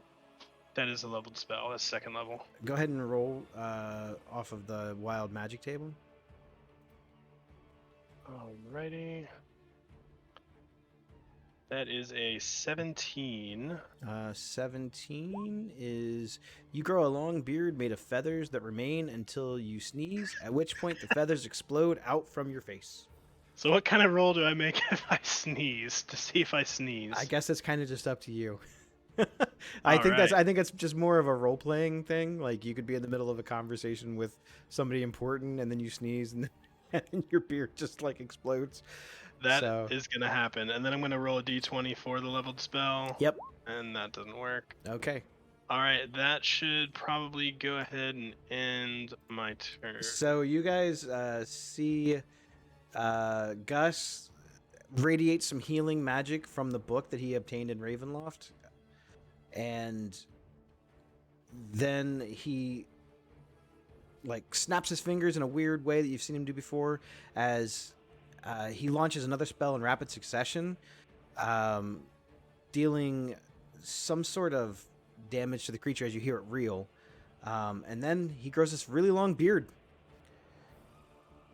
It looks like there's a duck or something sitting on his face right now. Like, it's just all these feathers. Ass flack. And we're going to go back to the top of the round with Ulzen. I don't think I'll be able to hit this fucking. Ah, you got this. You got this, bro. I believe in you. I've seen you fight harder monsters. I don't know. This one just kind of chomped me. I did not see it coming. I know. That was kind of the point, right? All right, I'm gonna bonus action Planar Warrior. Choosing boy. that guy. Yeah, I bet you didn't see that coming. Hey, I'm okay with that. You've done all kinds of stuff this adventure already. Huh. That's true. Does a 13 hit? It does not. That is a nat 2. That is not good. I shall try again. Does a 30 hit? Now, you have Hunter's Mark on him. Does that give you advantage or anything? I think it's just a d6. Just extra When I- damage. Now, yeah. what was the second roll? A 30. Oh, a 30. Yeah, 30 definitely hits, man. Go ahead. That is a nat 19. Duality of the dice, yeah? Huh, yeah. Alright, so I gotta do the d6 from that. And then a d8 Love kill.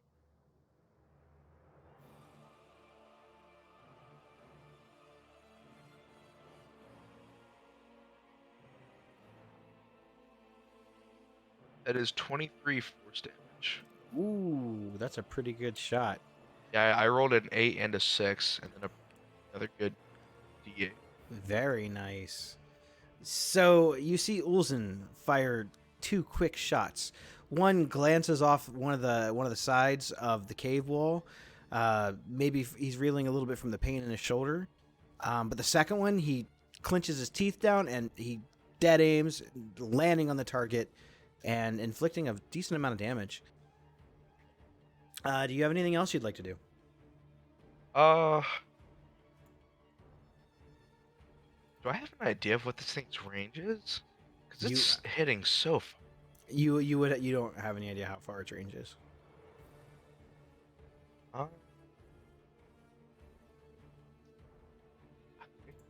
Good then. I'm just gonna hang out here. You got it. And that's going to bring it up to Lictus. Question. Sure. So I have Vampiric Touch, which is a melee. Mhm. Can I use my bonus action as a 2-weapon fighting? No. Okay. Then second question. I'm assuming this one doesn't work either, but I have sneak attack, but saying that's into my side, I probably can't use it, right? I mean, technically it says I can use sneak attack with as long as there's one of my teammates are within 5 feet of it, but kind of iffy with it, with me being grappled. So let's see. Trying to see, because I have like a special addition to it, whatever it's called. I don't remember what the thing is called. Yeah, it's the Rakish Audacity. So sneak attack you can only gain sneak attack if you're using a finesse or a ranged weapon. A okay. melee spell attack is neither of those. Okay, So okay. that should eliminate some of that. But if you stab this thing with your dagger, or a weapon that is considered a finesse weapon, I'm not sure, maybe a rapier or Yeah. then you would get the sneak attack. Okay, I'll just continue with Shadow Touch or Vampiric Touch. Okay. With concentration 8. And you heal back 4, correct? Yes. Okay. 8 necrotic damage, 4 health. So you guys see Lictus drain more life from this creature. Is that it for you? Then yes, that's it. All right. Kratch, you're up. All right. So I'm gonna do my 2 Warhammer attacks. Oh, which one of these is gonna be good for me? Let's go with 21. 21 will hit. And an 18. 18 will hit. And then I would like to expend one of my superiority die and make a menacing attack. And when you hit with the weapon attack, you expend one die and you add to the total damage. And the target must make a wisdom saving throw, DC 17. On a failure, it is frightened of you until the end of your next turn. Okay. So I hit. Wisdom. Yes. I got a 20 on my wisdom save. All right. So it's not scared of me, but still, it's going to take some damage. So the first one is 10, Mm-hmm. and then 8, and then from the superiority die, it will take another 4. Another 4. All right, that's a pretty good hit. So that's your 2 attacks, yes? That is my 2 attack. And you know what? As a bonus action, hold on. Just checking real quick.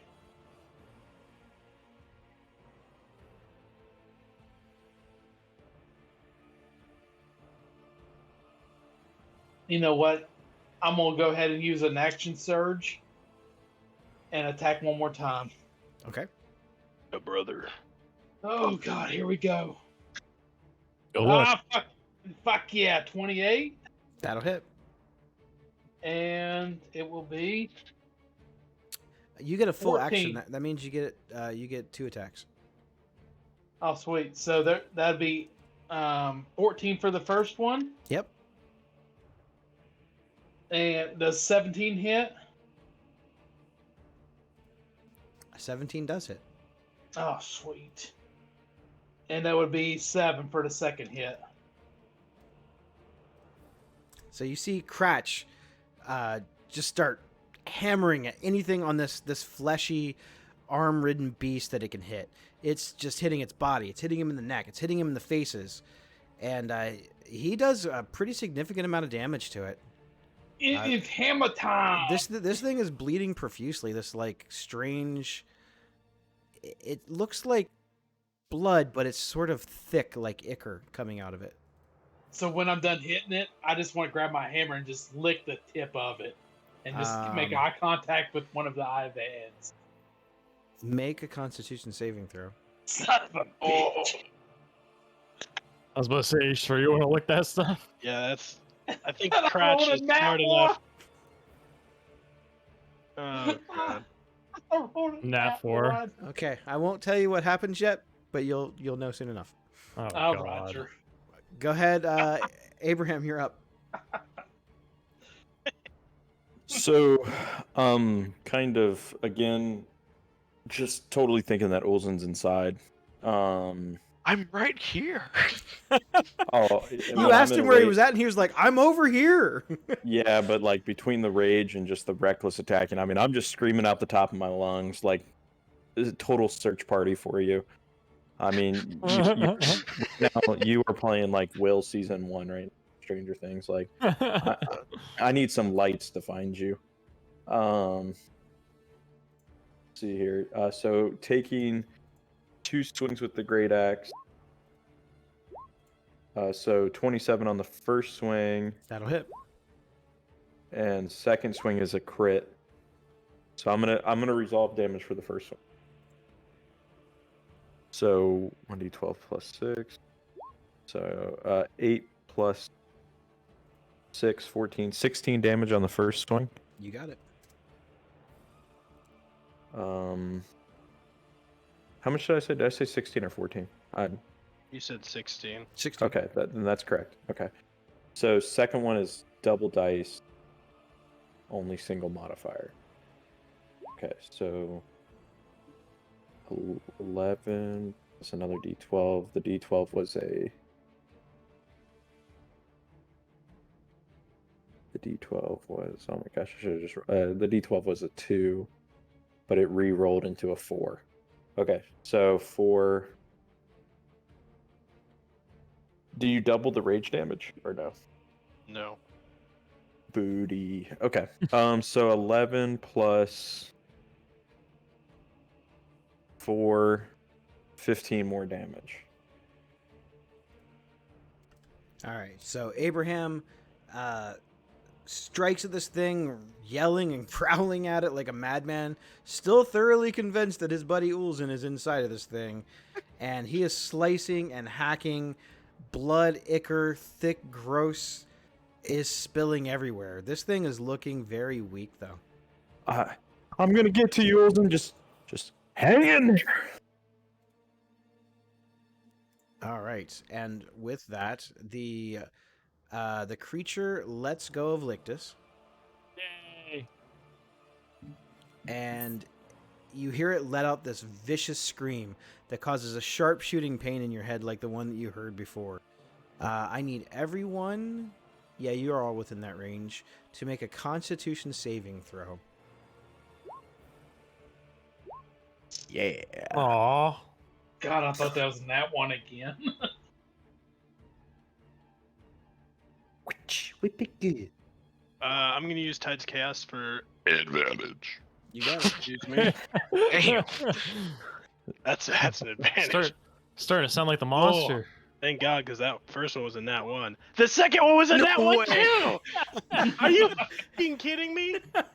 That's like your 7th or 8th one, right? Yeah, it's my 6th nat one of the night. That's solid. See, Or You 7th. play with Smush or Gus? I think I'm playing with Smoosh. I got the wrong character pulled up. yeah. That's crazy. You Dude, burned him up last Saturday. D&D Beyond's a piece of shit tonight. Yeah, that's what they all say. Blame the dice. It's all No, their seriously. fault. I legitimately switched to just rolling like manually because it just pissed me off too much. Well, I was rolling manually to start the night, and then I rolled All right. 3 natural ones. So, let's see. Who rolled lower than an 18? Me. Everybody, yeah. I got a dirty Oh. 20. I think everybody but Abraham. So Abraham Yeah, and and Abraham and Ulzin. Ulzin. Everybody but Abraham and Ulzin. I need you to take 31 Oh my god. Oh, Jesus. sonic damage What the hell is that? It's a dolphin. from the name from this thing screaming out. Just my And ears are bleeding? and Oh no. you are stunned until the end of my next turn. Whoa! What the yo? Hey, yo. What you mean by that? Now, when you say stunned, Uh-huh. Yes. Stunned by its beauty, or I mean, I get to go before. So those who saved, you get to take 16 sonic damage, And you're also stunned. but you're not stunned. Reaction. So the rest of us just make a beer run. Reaction. I'll use a stone endurance. Kind of stiffening up my body. Trying to absorb some of the damage. It's Sure. a 1d12 plus 3. and I believe, Alright. so I'm not sure how it works, but I'll have to make some sort of concentration check, right? Because I took this damage. From Emily? Because the immolation's For the concentration. Oh yeah, that's yeah, true. so you had to make I believe it's a Constitution saving throw. Yeah. Fail. I'm trying to get last blood. Fail. Actually, It's Lictus another is- natural one. Ah! So Are that's you fucking kidding me? that's God fail. hates you today. Um, God does hit you today. Only God can Lictus, judge you're us. no longer in contact with the head. It whips Yeah, its I head already back. lost concentration, so So Lictus Just- actually happened just to because have I'm air- wondering how much of a jerk I am, what's everyone's current HP? Whoa! 61. I'm good. Yeah, I yeah, got time. I'm around 32. 1. I got time. Like 39 is close to 1, right? Is Cratch gonna get his hero moment? And everybody's gonna have to bow down. Not Cratch, but Abraham. He's I finally feel gonna get his like moment. I feel like the two casters are got to be weak. Well, I Oh, was weak, and then I kept getting healed, so I'm They're pretty I good. got 38 They're one- left. Is that what you were asking? So so you after you just took 31, you're fine. Who, Well, me? I'm half. I'm like breathing heavily. Well, Well, he's like- been sucking on that thing all night with vampiric touch. Got I it. know. All right. Unless, Well, unless I get crit, I'm probably fine. And with Hopefully. that, it's its turn. That it's gonna move this way, like through you, and you see its head's kind of like whipping all around and lashing. Oh Whoa, no! Nelly. Why to get next to me? And Gus, you're up. Oh yeah, I'm He's stunned. stunned. Oh no, that was a fun turn. I know. And Me. Ulzen, you're up. Hey, I hope I don't miss. I hope it's low HP, because this is about to hurt. Um,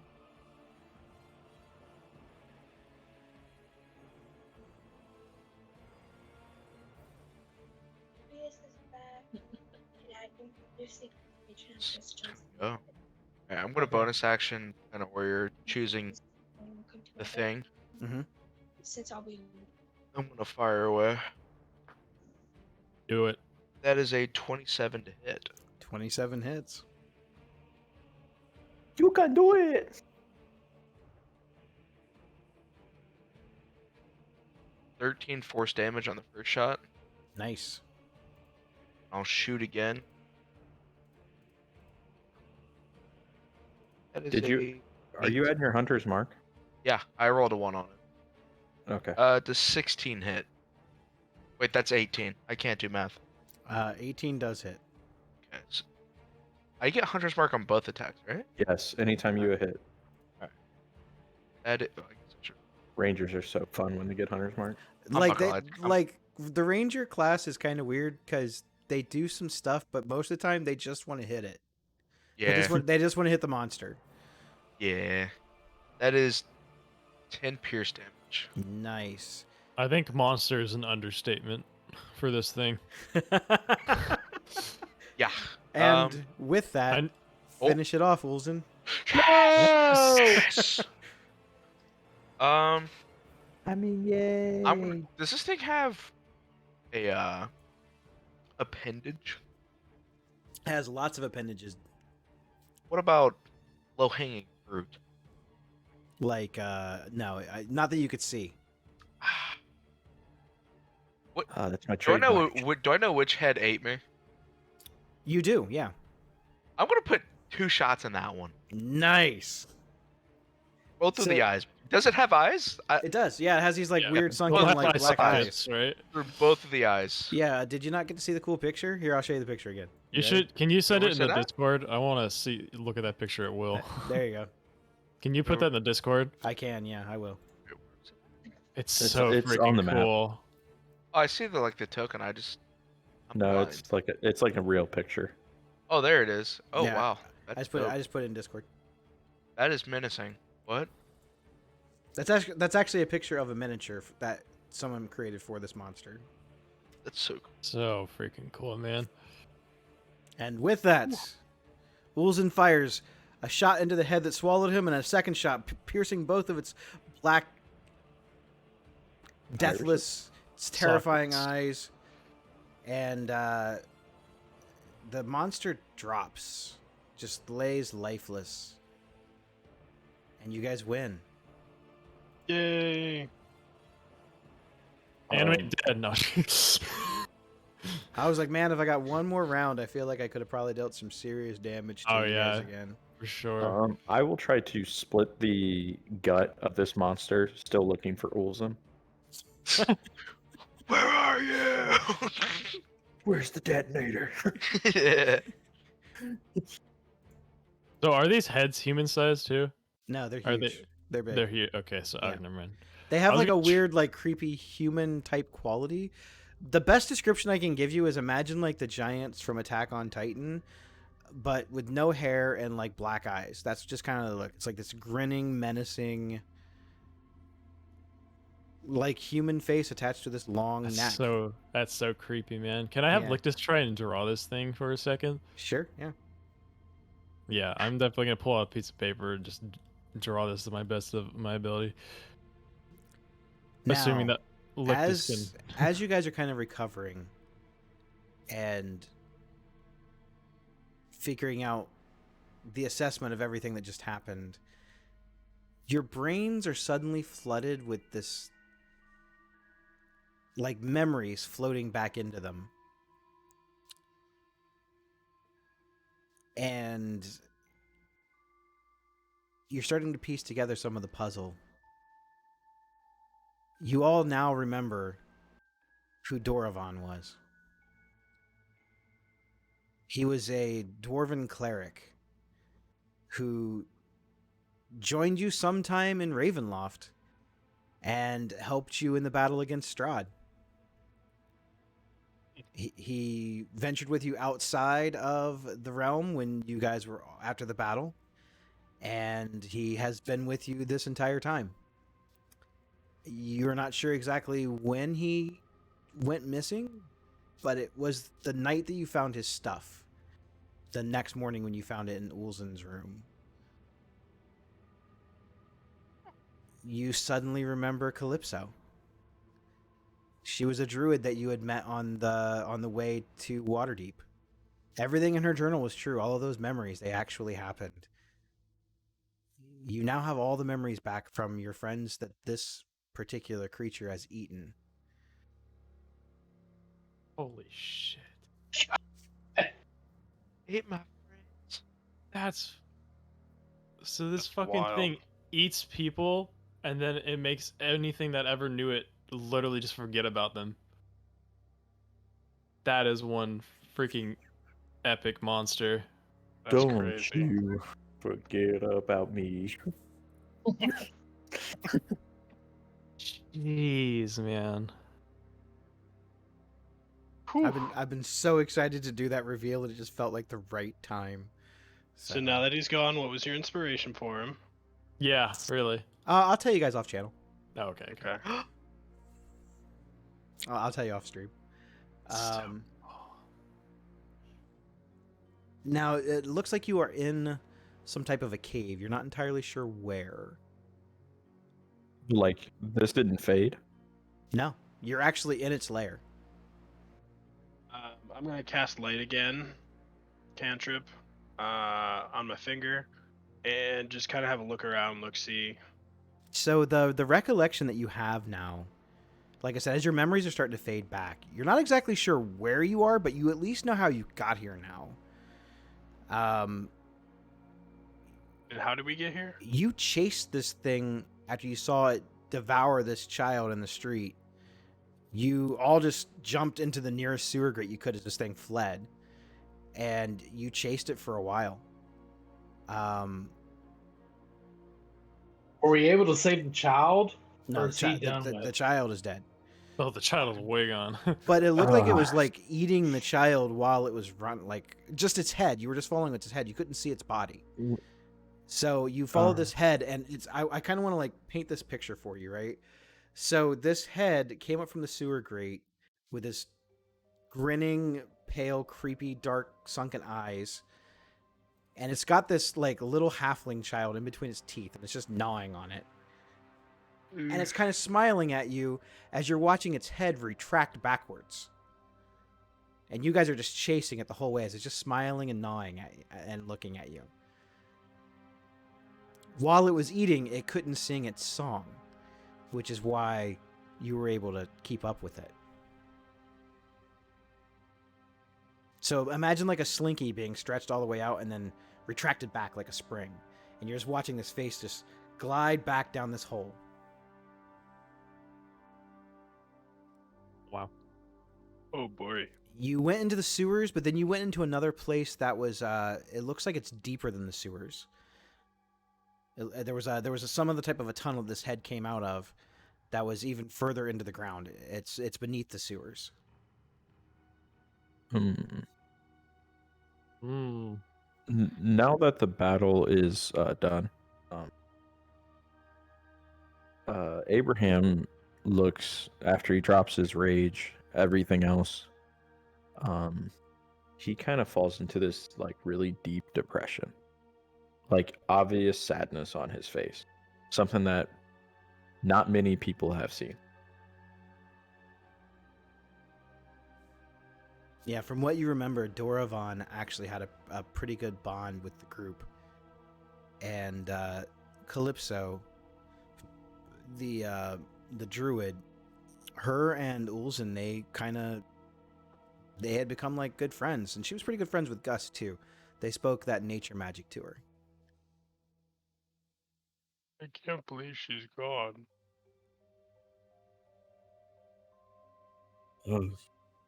Well, Gus,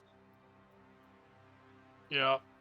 we can get her some flowers. And can't give her the proper burial she deserves, but we can go to that potion shop and get some flowers for her. That'd be a good idea.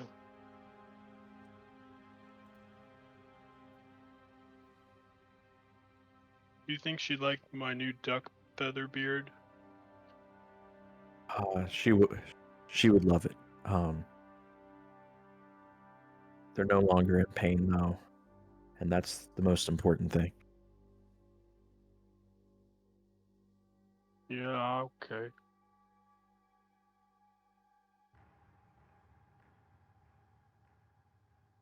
I'll just start looking around again. Lick this if get us out of here. I don't know. Put it towards Durnan, your paper, and guide us out of here. Okay, we can do that. Let's see here. Paper bird.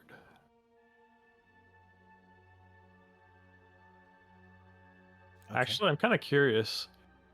If I take like a little string and before the paper bird takes off, can I like tie it around its neck? How much string do you have? I'm just assuming I have like a little tiny piece from like my clothing or something. Yeah, I don't- I'd say that you could probably attach a piece of string to it. Sure. Yeah, because it was like last time kind of outran us. Okay. So I'm going to go ahead and do that. Use this paper bird. I'm gonna do we want to write him a message, or just have it just take us straight to Durnan? I mean, it really matter. We'll hopefully follow the thing.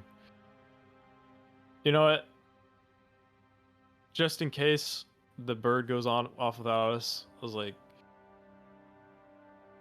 I'm gonna write Gustus League lost in underneath the sewers. All right. Send help. Please send help. Send the army. Send. Yeah, really. All right. I mean, before we go, can I check this monster for anything? I highly doubt it have anything, but there's It didn't dead have any body. pockets, so no. Yeah, I was like, I assume it didn't have anything. no. Nothing spilling out of its guts, But what you've gained something much more valuable. Really? Yeah, the Oh, yeah. recollection of your friends. Yeah, that is true. Ooh, that doesn't bear well for Durnan. Remember his ooh, he couldn't remember that one person. I bet he's probably completely distraught. Well, let's go ahead and follow this paper bird. So you address the paper to Durnan, sending your little note, and with your string attached, you see the bird start to go down the tunnel that you guys remember coming into, and then it starts jutting up in like a little. It's like a small hole in the ceiling of this cave. Oh, shit. And it wants to try to go up this hole. Okay. And it's... The very hole is small. probably wide enough. It's probably... I'd say it's probably 10 feet wide. You could probably climb up it, but, I mean, it's not going to be comfortable, but you could probably do it. Mm-hmm. How high is it to get up there? Approximately. In this particular area, it's probably 10 feet up. Okay. I was gonna say I'm 7'2". Anybody can stand on my shoulders. I was and about to can say you guide prop him him up, Yeah, and I'm 8 feet, so I could and help then push if we people have up. and if somebody has a rope, we could just throw a rope down. Okay, so shit. Are we whoever's underneath the yawning portal? whoever's going up, make a athletics check. or acrobatics. I'll let you choose. It will not be me. Going up or Can I even Like try to going get my- on someone's yeah, back. You should be able to fit up there. Easy. Yeah, 10 feet wide. I mean, 10 everyone feet? here. Can I like like said athletics or Yeah, I'll let you choose athletics or acrobatics. Athletics or acrobatics. yeah. acrobatics? Mhm. Definitely choose acrobatics. They would probably get See- advantage since we're like pushing them up, like we're holding. What does a 7 get me? Do I die? I'd say no. You're just not able to find your footing on it. And you would have advantage. They are boosting you up. Do you have rope on you though? Me? Almost Can I every just- every person 50 feet. I don't have rope. Oh, that's fair. I think it comes in the survival pack. I just did not choose the survival thing. but he's a halfling, right? Yeah. Yeah. I'll grab wolves and I'll just as I pull my way up. Go ahead and make an athletics check. And that would be a 21. So you're able to basically do like a chin up on this thing and pull yourself up into the hole. Let's go, little guy. Hold on. Let's go, little guy. I got you. So you guys crawl up into the dark. You're not sure, maybe 15, 20 feet before you kind of emerge out onto like it's not really a platform, but kind of a platform. And you're well, no, I guess a platform would be accurate. Do any of you have dark vision? Yes. Okay. Well, I've got light cast on myself too, so it should be. I have getting I up have there a dancing little bit. lights if you need it. So they've gone up the hole. They're ahead of you guys. Yeah. So they've crawled up and they look around and it looks like this big gaping hole. And you guys are kind of like on a lip of this hole. You came up from it looks like almost like the wall of this cave or something, and you came right out the top of that. So you're looking around and it looks like this hole goes way down into the ground. But you look up and you can see way up at the top of this hole what looks like lights. Oh my gosh. That's so cool.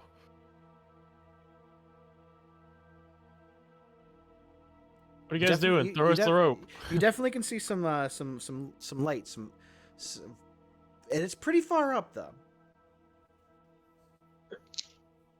Far enough where we can't be distinctive if it's from the sewer grates or we don't know what it is. You are definitely not in the sewers. Throw us the rope.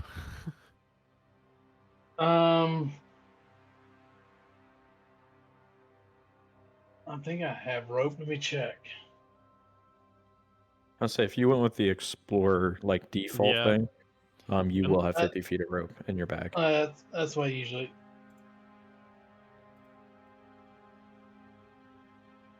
Oh, Yes, I do. I do have the 50-foot of rope, so I do toss it down for the other ones behind me. Okay, so you guys are able to climb up the rope with Cratch helping you. Fairly easy. It's just a basic rope climb, and you're not in a hurry. Yeah. So you're able to crawl up through this hole, and you look around, and the people with dark vision are kind of explaining it to you. It looks like smooth stone walls all the way around this giant cylinder. It's like you guys are on the edge of this giant cylinder. It almost looks like a tower. I know where we are. We are in the hole at the yawning portal. how the heck do we get down there? I'm not really sure. Bet it was that fucking detective. Yeah, it was. Is he correct about that? I mean, are we down in the yawning? Well, I portal? mean, You have to get out. You have no idea. You wouldn't know. we that. have to figure it out. I was like, that's my best guess. Yes. think So we just keep climbing, or Well, what I can do is I can try and send another paper bird with a different message to Durnan, and he could try lowering the bucket for us. I mean, you'd I have to could- let go of the bird. Yeah, It- but How far down this well are we? Can You're a few hundred feet. few hundred. how much deeper does Less it look? than 500? I would say that you are less than 500. Yes. How much further down does it go? Yeah, can we see? Counting in dark vision. I You can only see see, 120 you see, feet. you see the oblivion below. Okay. Hey guys, don't fall down there. No shit. So I could dimension Doris up there while That two sounds of like a. us, and then we could lower the bucket. Yeah, but do you know where your dimension dooring to? Do you have to see where you're dimensionally going to? No, I could just say 500 feet straight up. Oh yeah, I think that's right. Yeah, I remember that. Yeah. Okay. Okay.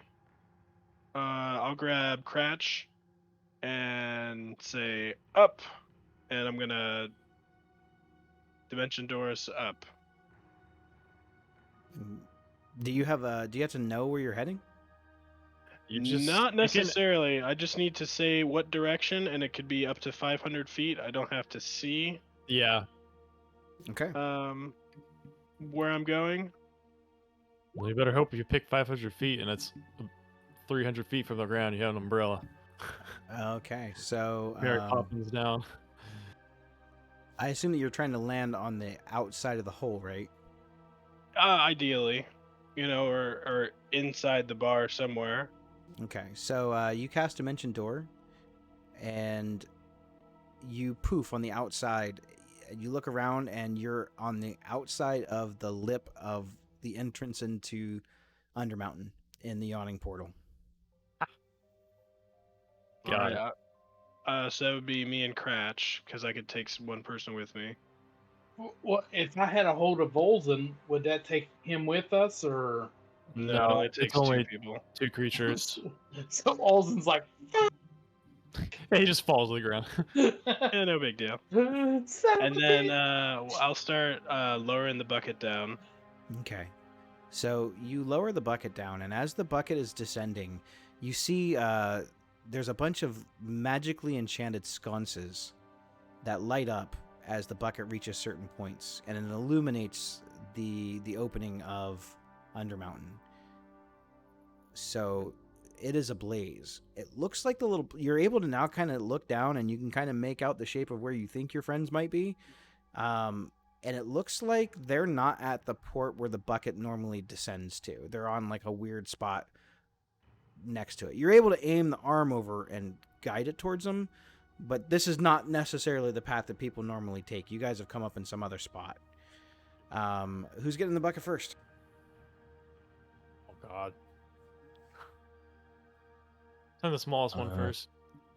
Lictus, you go first. I might snap the rope. All right. I'll let you two go up. So, you're able to haul Lictus up, and with the help of the winch and the crane, it goes pretty smoothly. And Lictus, as you're going up, you can see scratch marks and blood spatters and ruins and markings on the wall all the way up. Do I recognize any of these ruins? No. Interesting. Scratch marks from the troll. There's a few creatures, like their faces are carved into the sconces with the magic lights. Mm-hmm. But as you pass by the sconces, the lights go out. Each level you go up until you reach the top, and you're greeted by your friends. Hey, how was your ride? Terrifying. Yeah, ours was real quick. Yeah, I bet it was. I'll lower the bucket back down for Abe.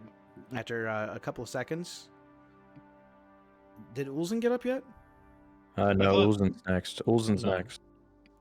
Okay, yeah. Okay, so Ulzen, your ride is much like Lictus's. As the bucket was descending, the sconces lit up with these magically enchanted torches. As you pass each level of the torches, they fade out. And you reach the top uneventfully. And you're back into the familiar yawning portal. And back down one more time. And Abraham's a little bigger than the other ones, so even with the help of the winch and the crane, you need Cratch to kind of help you. So you start hauling him up, and again, much the same. Abraham, you're looking at these perfectly carved stone sconces and the stone. It's like you're being you're ascending up from the bottom of a tower. It even looks like there's little. You notice that the others didn't at first. It almost looks like there was like little windows at this, almost like this wasn't buried deep into the ground at first. Like this was above the ground, above the mountain. But your ride is uneventful, and you reach the top, and you're greeted again in the very familiar yawning portal. What time of day is it now? Because we kind of got up in the middle of the night, right? You have no idea exactly what time of day it is. You have no idea how long you've been gone. You know that you chased the creature because it was in the morning when you went. If you had to take a guess, you chased the creature for a few minutes. You fought it. You wandered around. So the amount of time, you're not sure. You look outside, it looks daylight. You look out the windows, you can tell it's still daylight. So all of this could have happened within an hour or two. I'm gonna look straight for Durnan. Durnan looks a little sad. Yeah. I figured. Hey there, buddy. I assume you got same stuff back that we did. As you guys have come up from the portal, the few patrons that were in the bar this time of day, they all seem surprised at your emergence, especially as you start pulling up people from the bucket. Some of them recognize you as you've been in town, you've been in this bar before, some of the regulars. Durnan kind of looks over at your direction and he kind of nods at you with respect. I see you guys have been in the mountain. Yeah, Yeah. how the heck we got there? I'm like, mountain. Well, seems a creature led us there. I'm just gonna go sit at the bar. I'm gonna ask Durnan how he's doing. Because he looks a little sad. I guess I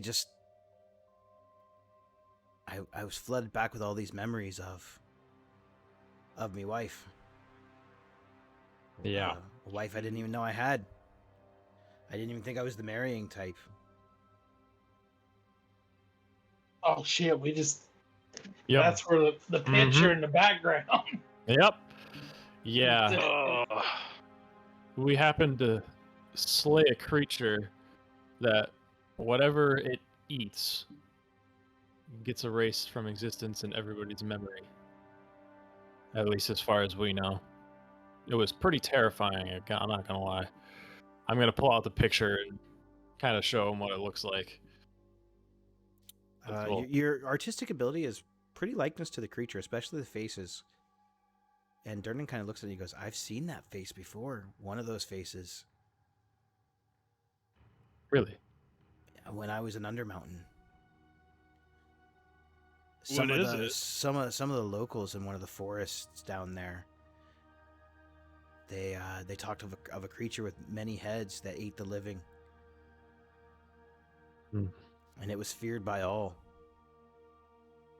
Because it didn't just eat you, it erased you from existence. Wow. Does this thing have a name? It did not. That makes it more terrifying. I think that just makes it even scarier. I was about to say. Yeah. can I I name want to it? step. Justice League. No. I would like to name it Chad. Chad. I want to step up to. I feel like like Ulson him, would Jeremy. approve of that. He's like, that guy was a total Chad. Total Chad.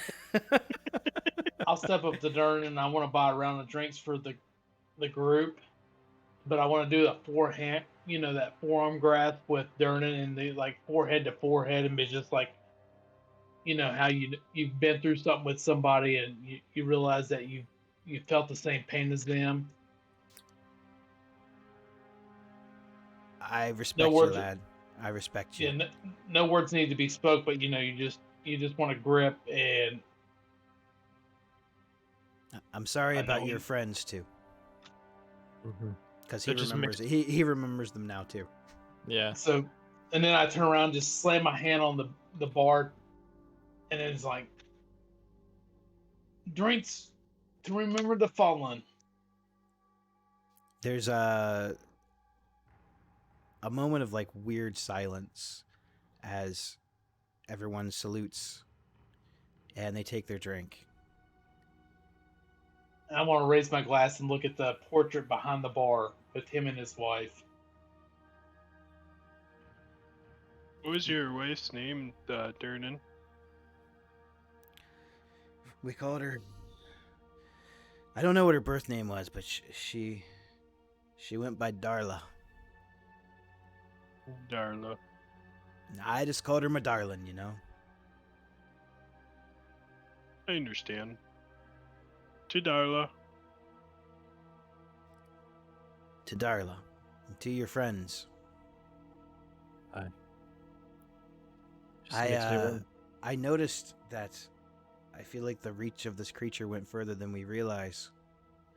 I wouldn't be surprised if you find that there are others who are realizing that they are missing someone.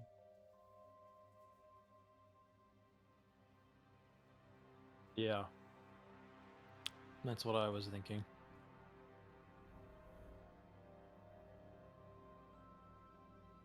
So you guys Um, sit in the bar and you have this moment.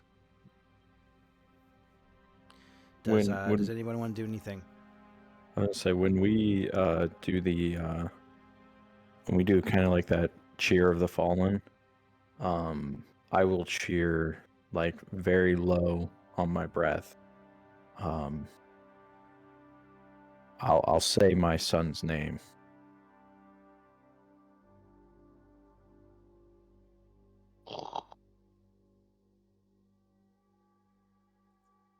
I want to grab Abe by the shirt with all the strength I have. Do you Okay. actually say his name? Yes. What's his name?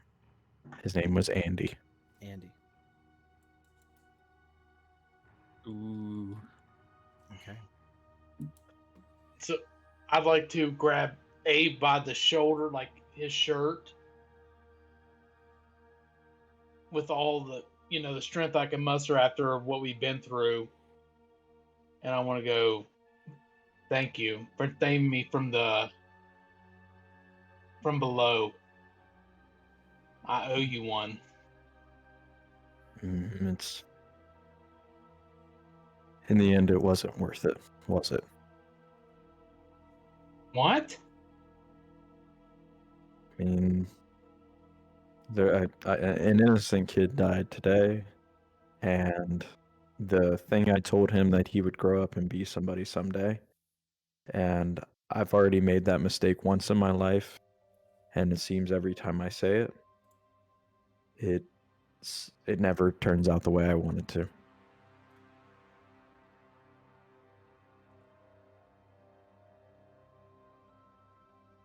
All right, now I feel awkward, and I'm just going to drink my fucking drink.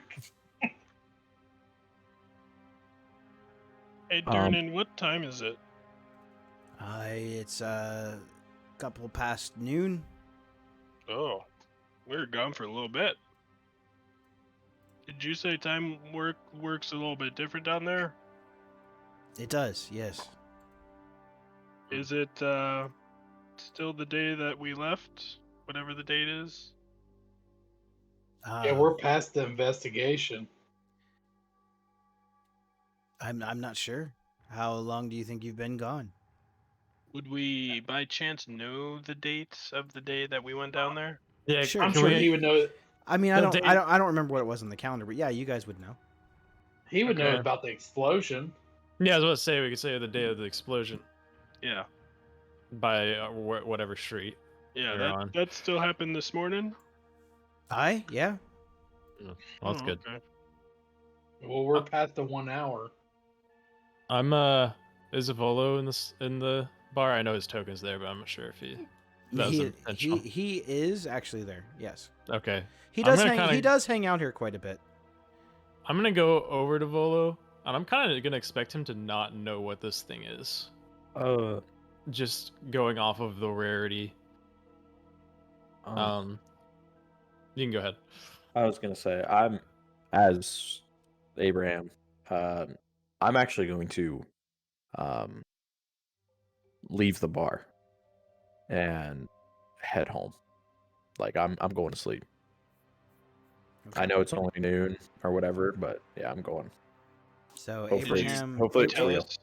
Abraham is No, I just set my cup down quietly and just exit. okay. So Abraham exits. He looks sort of just defeated. Hey, you going back home, bud? No answer. Just walk out the door. Hey, if you're going home, can you water my plants? Oh my And God. he walks out. Lictus, Mm-hmm. what do you want to say to Volo? So I more- can't believe you guys survived down in there. How long were you in there? Since this morning. That's amazing. You say you fought some kind of a beast down there, some kind of a monster? Yeah, I'm gonna give him a description of it, just like it erases things from existence, and then I'm gonna pull out my sketch. Can I borrow the sketch and copy it? Of course. This is amazing. This will make a great entry in my book. I know. That's absolutely amazing. Hmm. First-hand account of a creature like that. Never been seen before. Never been heard of before. Just I makes me wish wonder- I had more money. I'd give you some for this bit of info, but I promise I'll give you a sizable amount once I get my book finished and published. Sounds good. How about you sign this book here for me? I just pulled out the copy of his book. And oh, that's right. I forgot you picked up a copy of his book. I did. So you pull out this copy of Volo's Guide to Monsters, and you hand it to him, and you're like, "Hey," and he's like, "You bought my book? Of course I'll sign it for you." And he signs his full name, Volothamp Gadarm, to my friend Lictus, he who also seeks to understand that which he does not. Mm-hmm. Defines my character very well. So Quite enjoy this book. while you guys are you're having this conversation, Gus, Yep. Ulzen, you guys see someone through one of the main windows that looks strikingly familiar. And they're kind of just standing on one of the sidewalks, and it looks like they're looking into the bar, almost looking at you and what you two are doing. Familiar how? There's just They've something got- about the way that they carry themselves, the clothing that they're wearing, the cloak that they're wearing over top of their face. It just looks like you've seen it before. They've got black eyes. Oh no. This describes the monster again. Please no. That would be horrifying. What It's was just all in our heads. and you see that? Yeah, I can't put my finger on it. That's the one. Can't put my finger on it, but they seem oddly familiar. I think we should go and talk to him. I just can't place him. I'll be right behind. right, Cratch, I'll- are you going with them? Yes, I'll go with them. Okay. So you walk across the street out through the bar, and this person, their cloak is still covering the majority of their face. And as you approach them, Ulzen and Gus have this just defined familiarity. Lictus, you are seeing them walking across the street. Mm-hmm. And you also have like a very strange familiarity with just the shape of this person. You get to about maybe 15 feet. Do you continue to approach, or do you want to say anything? Probably get a little bit closer. Like, I don't know, 5 or 10 feet closer. Like, not up in their grill, but like right within conversational distance, and I'll just say, hey there, do I know you from somewhere? And they don't even look up their hood, but they begin to speak. Oh, you could say that. And as they look up at you, you see that it's Wayne Chomasuke. What? Oh, fuck me. And Wayne Brady? And that's where we're going to end the session tonight. Oh snap! Wait, are we getting Wayne back? Not. I don't want to say that. Aiden is not going to be able to really play currently, so it's cool and it's exciting, but I won't tell you exactly what it is yet.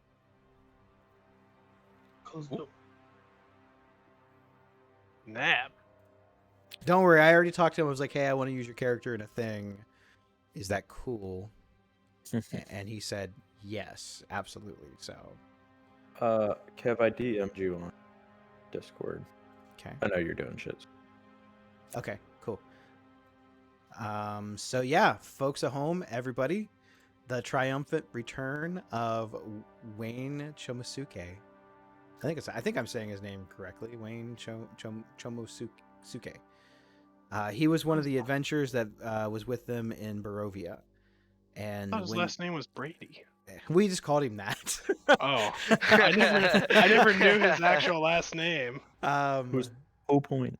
He was an adventurer with them during the final battle with Strahd, and when they came out of Barovia and came to, he was one of the people that was with them that was gone. They don't know what happened to him.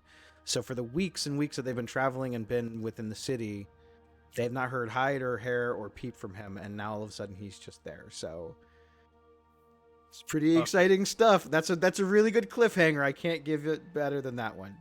I thought for sure it was gonna be Nicodemus. That would be crazy. I thought for sure. I was like, this is perfect. I thought Wayne would be cooler. Well, yeah, but like Nicodemus was like Gus's person, you know? Like he brought him into the group. He was like his mentor, and he called him the leader. I won't lie to you. I wish I had 20 or 30 more minutes to play tonight, because you guys would love it, but we're going to stop there. That's a good stopping point. Oh, the anticipation starts for next week. That was good, right? Building it up. Hell good. yeah. All right. So everybody watching at home, thanks for tuning in. We will be back next week, same time, 7:30 Eastern. Twitch. The replay video of this will be up on our YouTube for those who missed it, and you can catch it on the Twitch channel for however long it stays up. I'm not sure. Thanks again for watching. Thanks for the support. Follow, like, subscribe, share, tell all your friends about us if you liked what you saw. We appreciate it. Have a good night.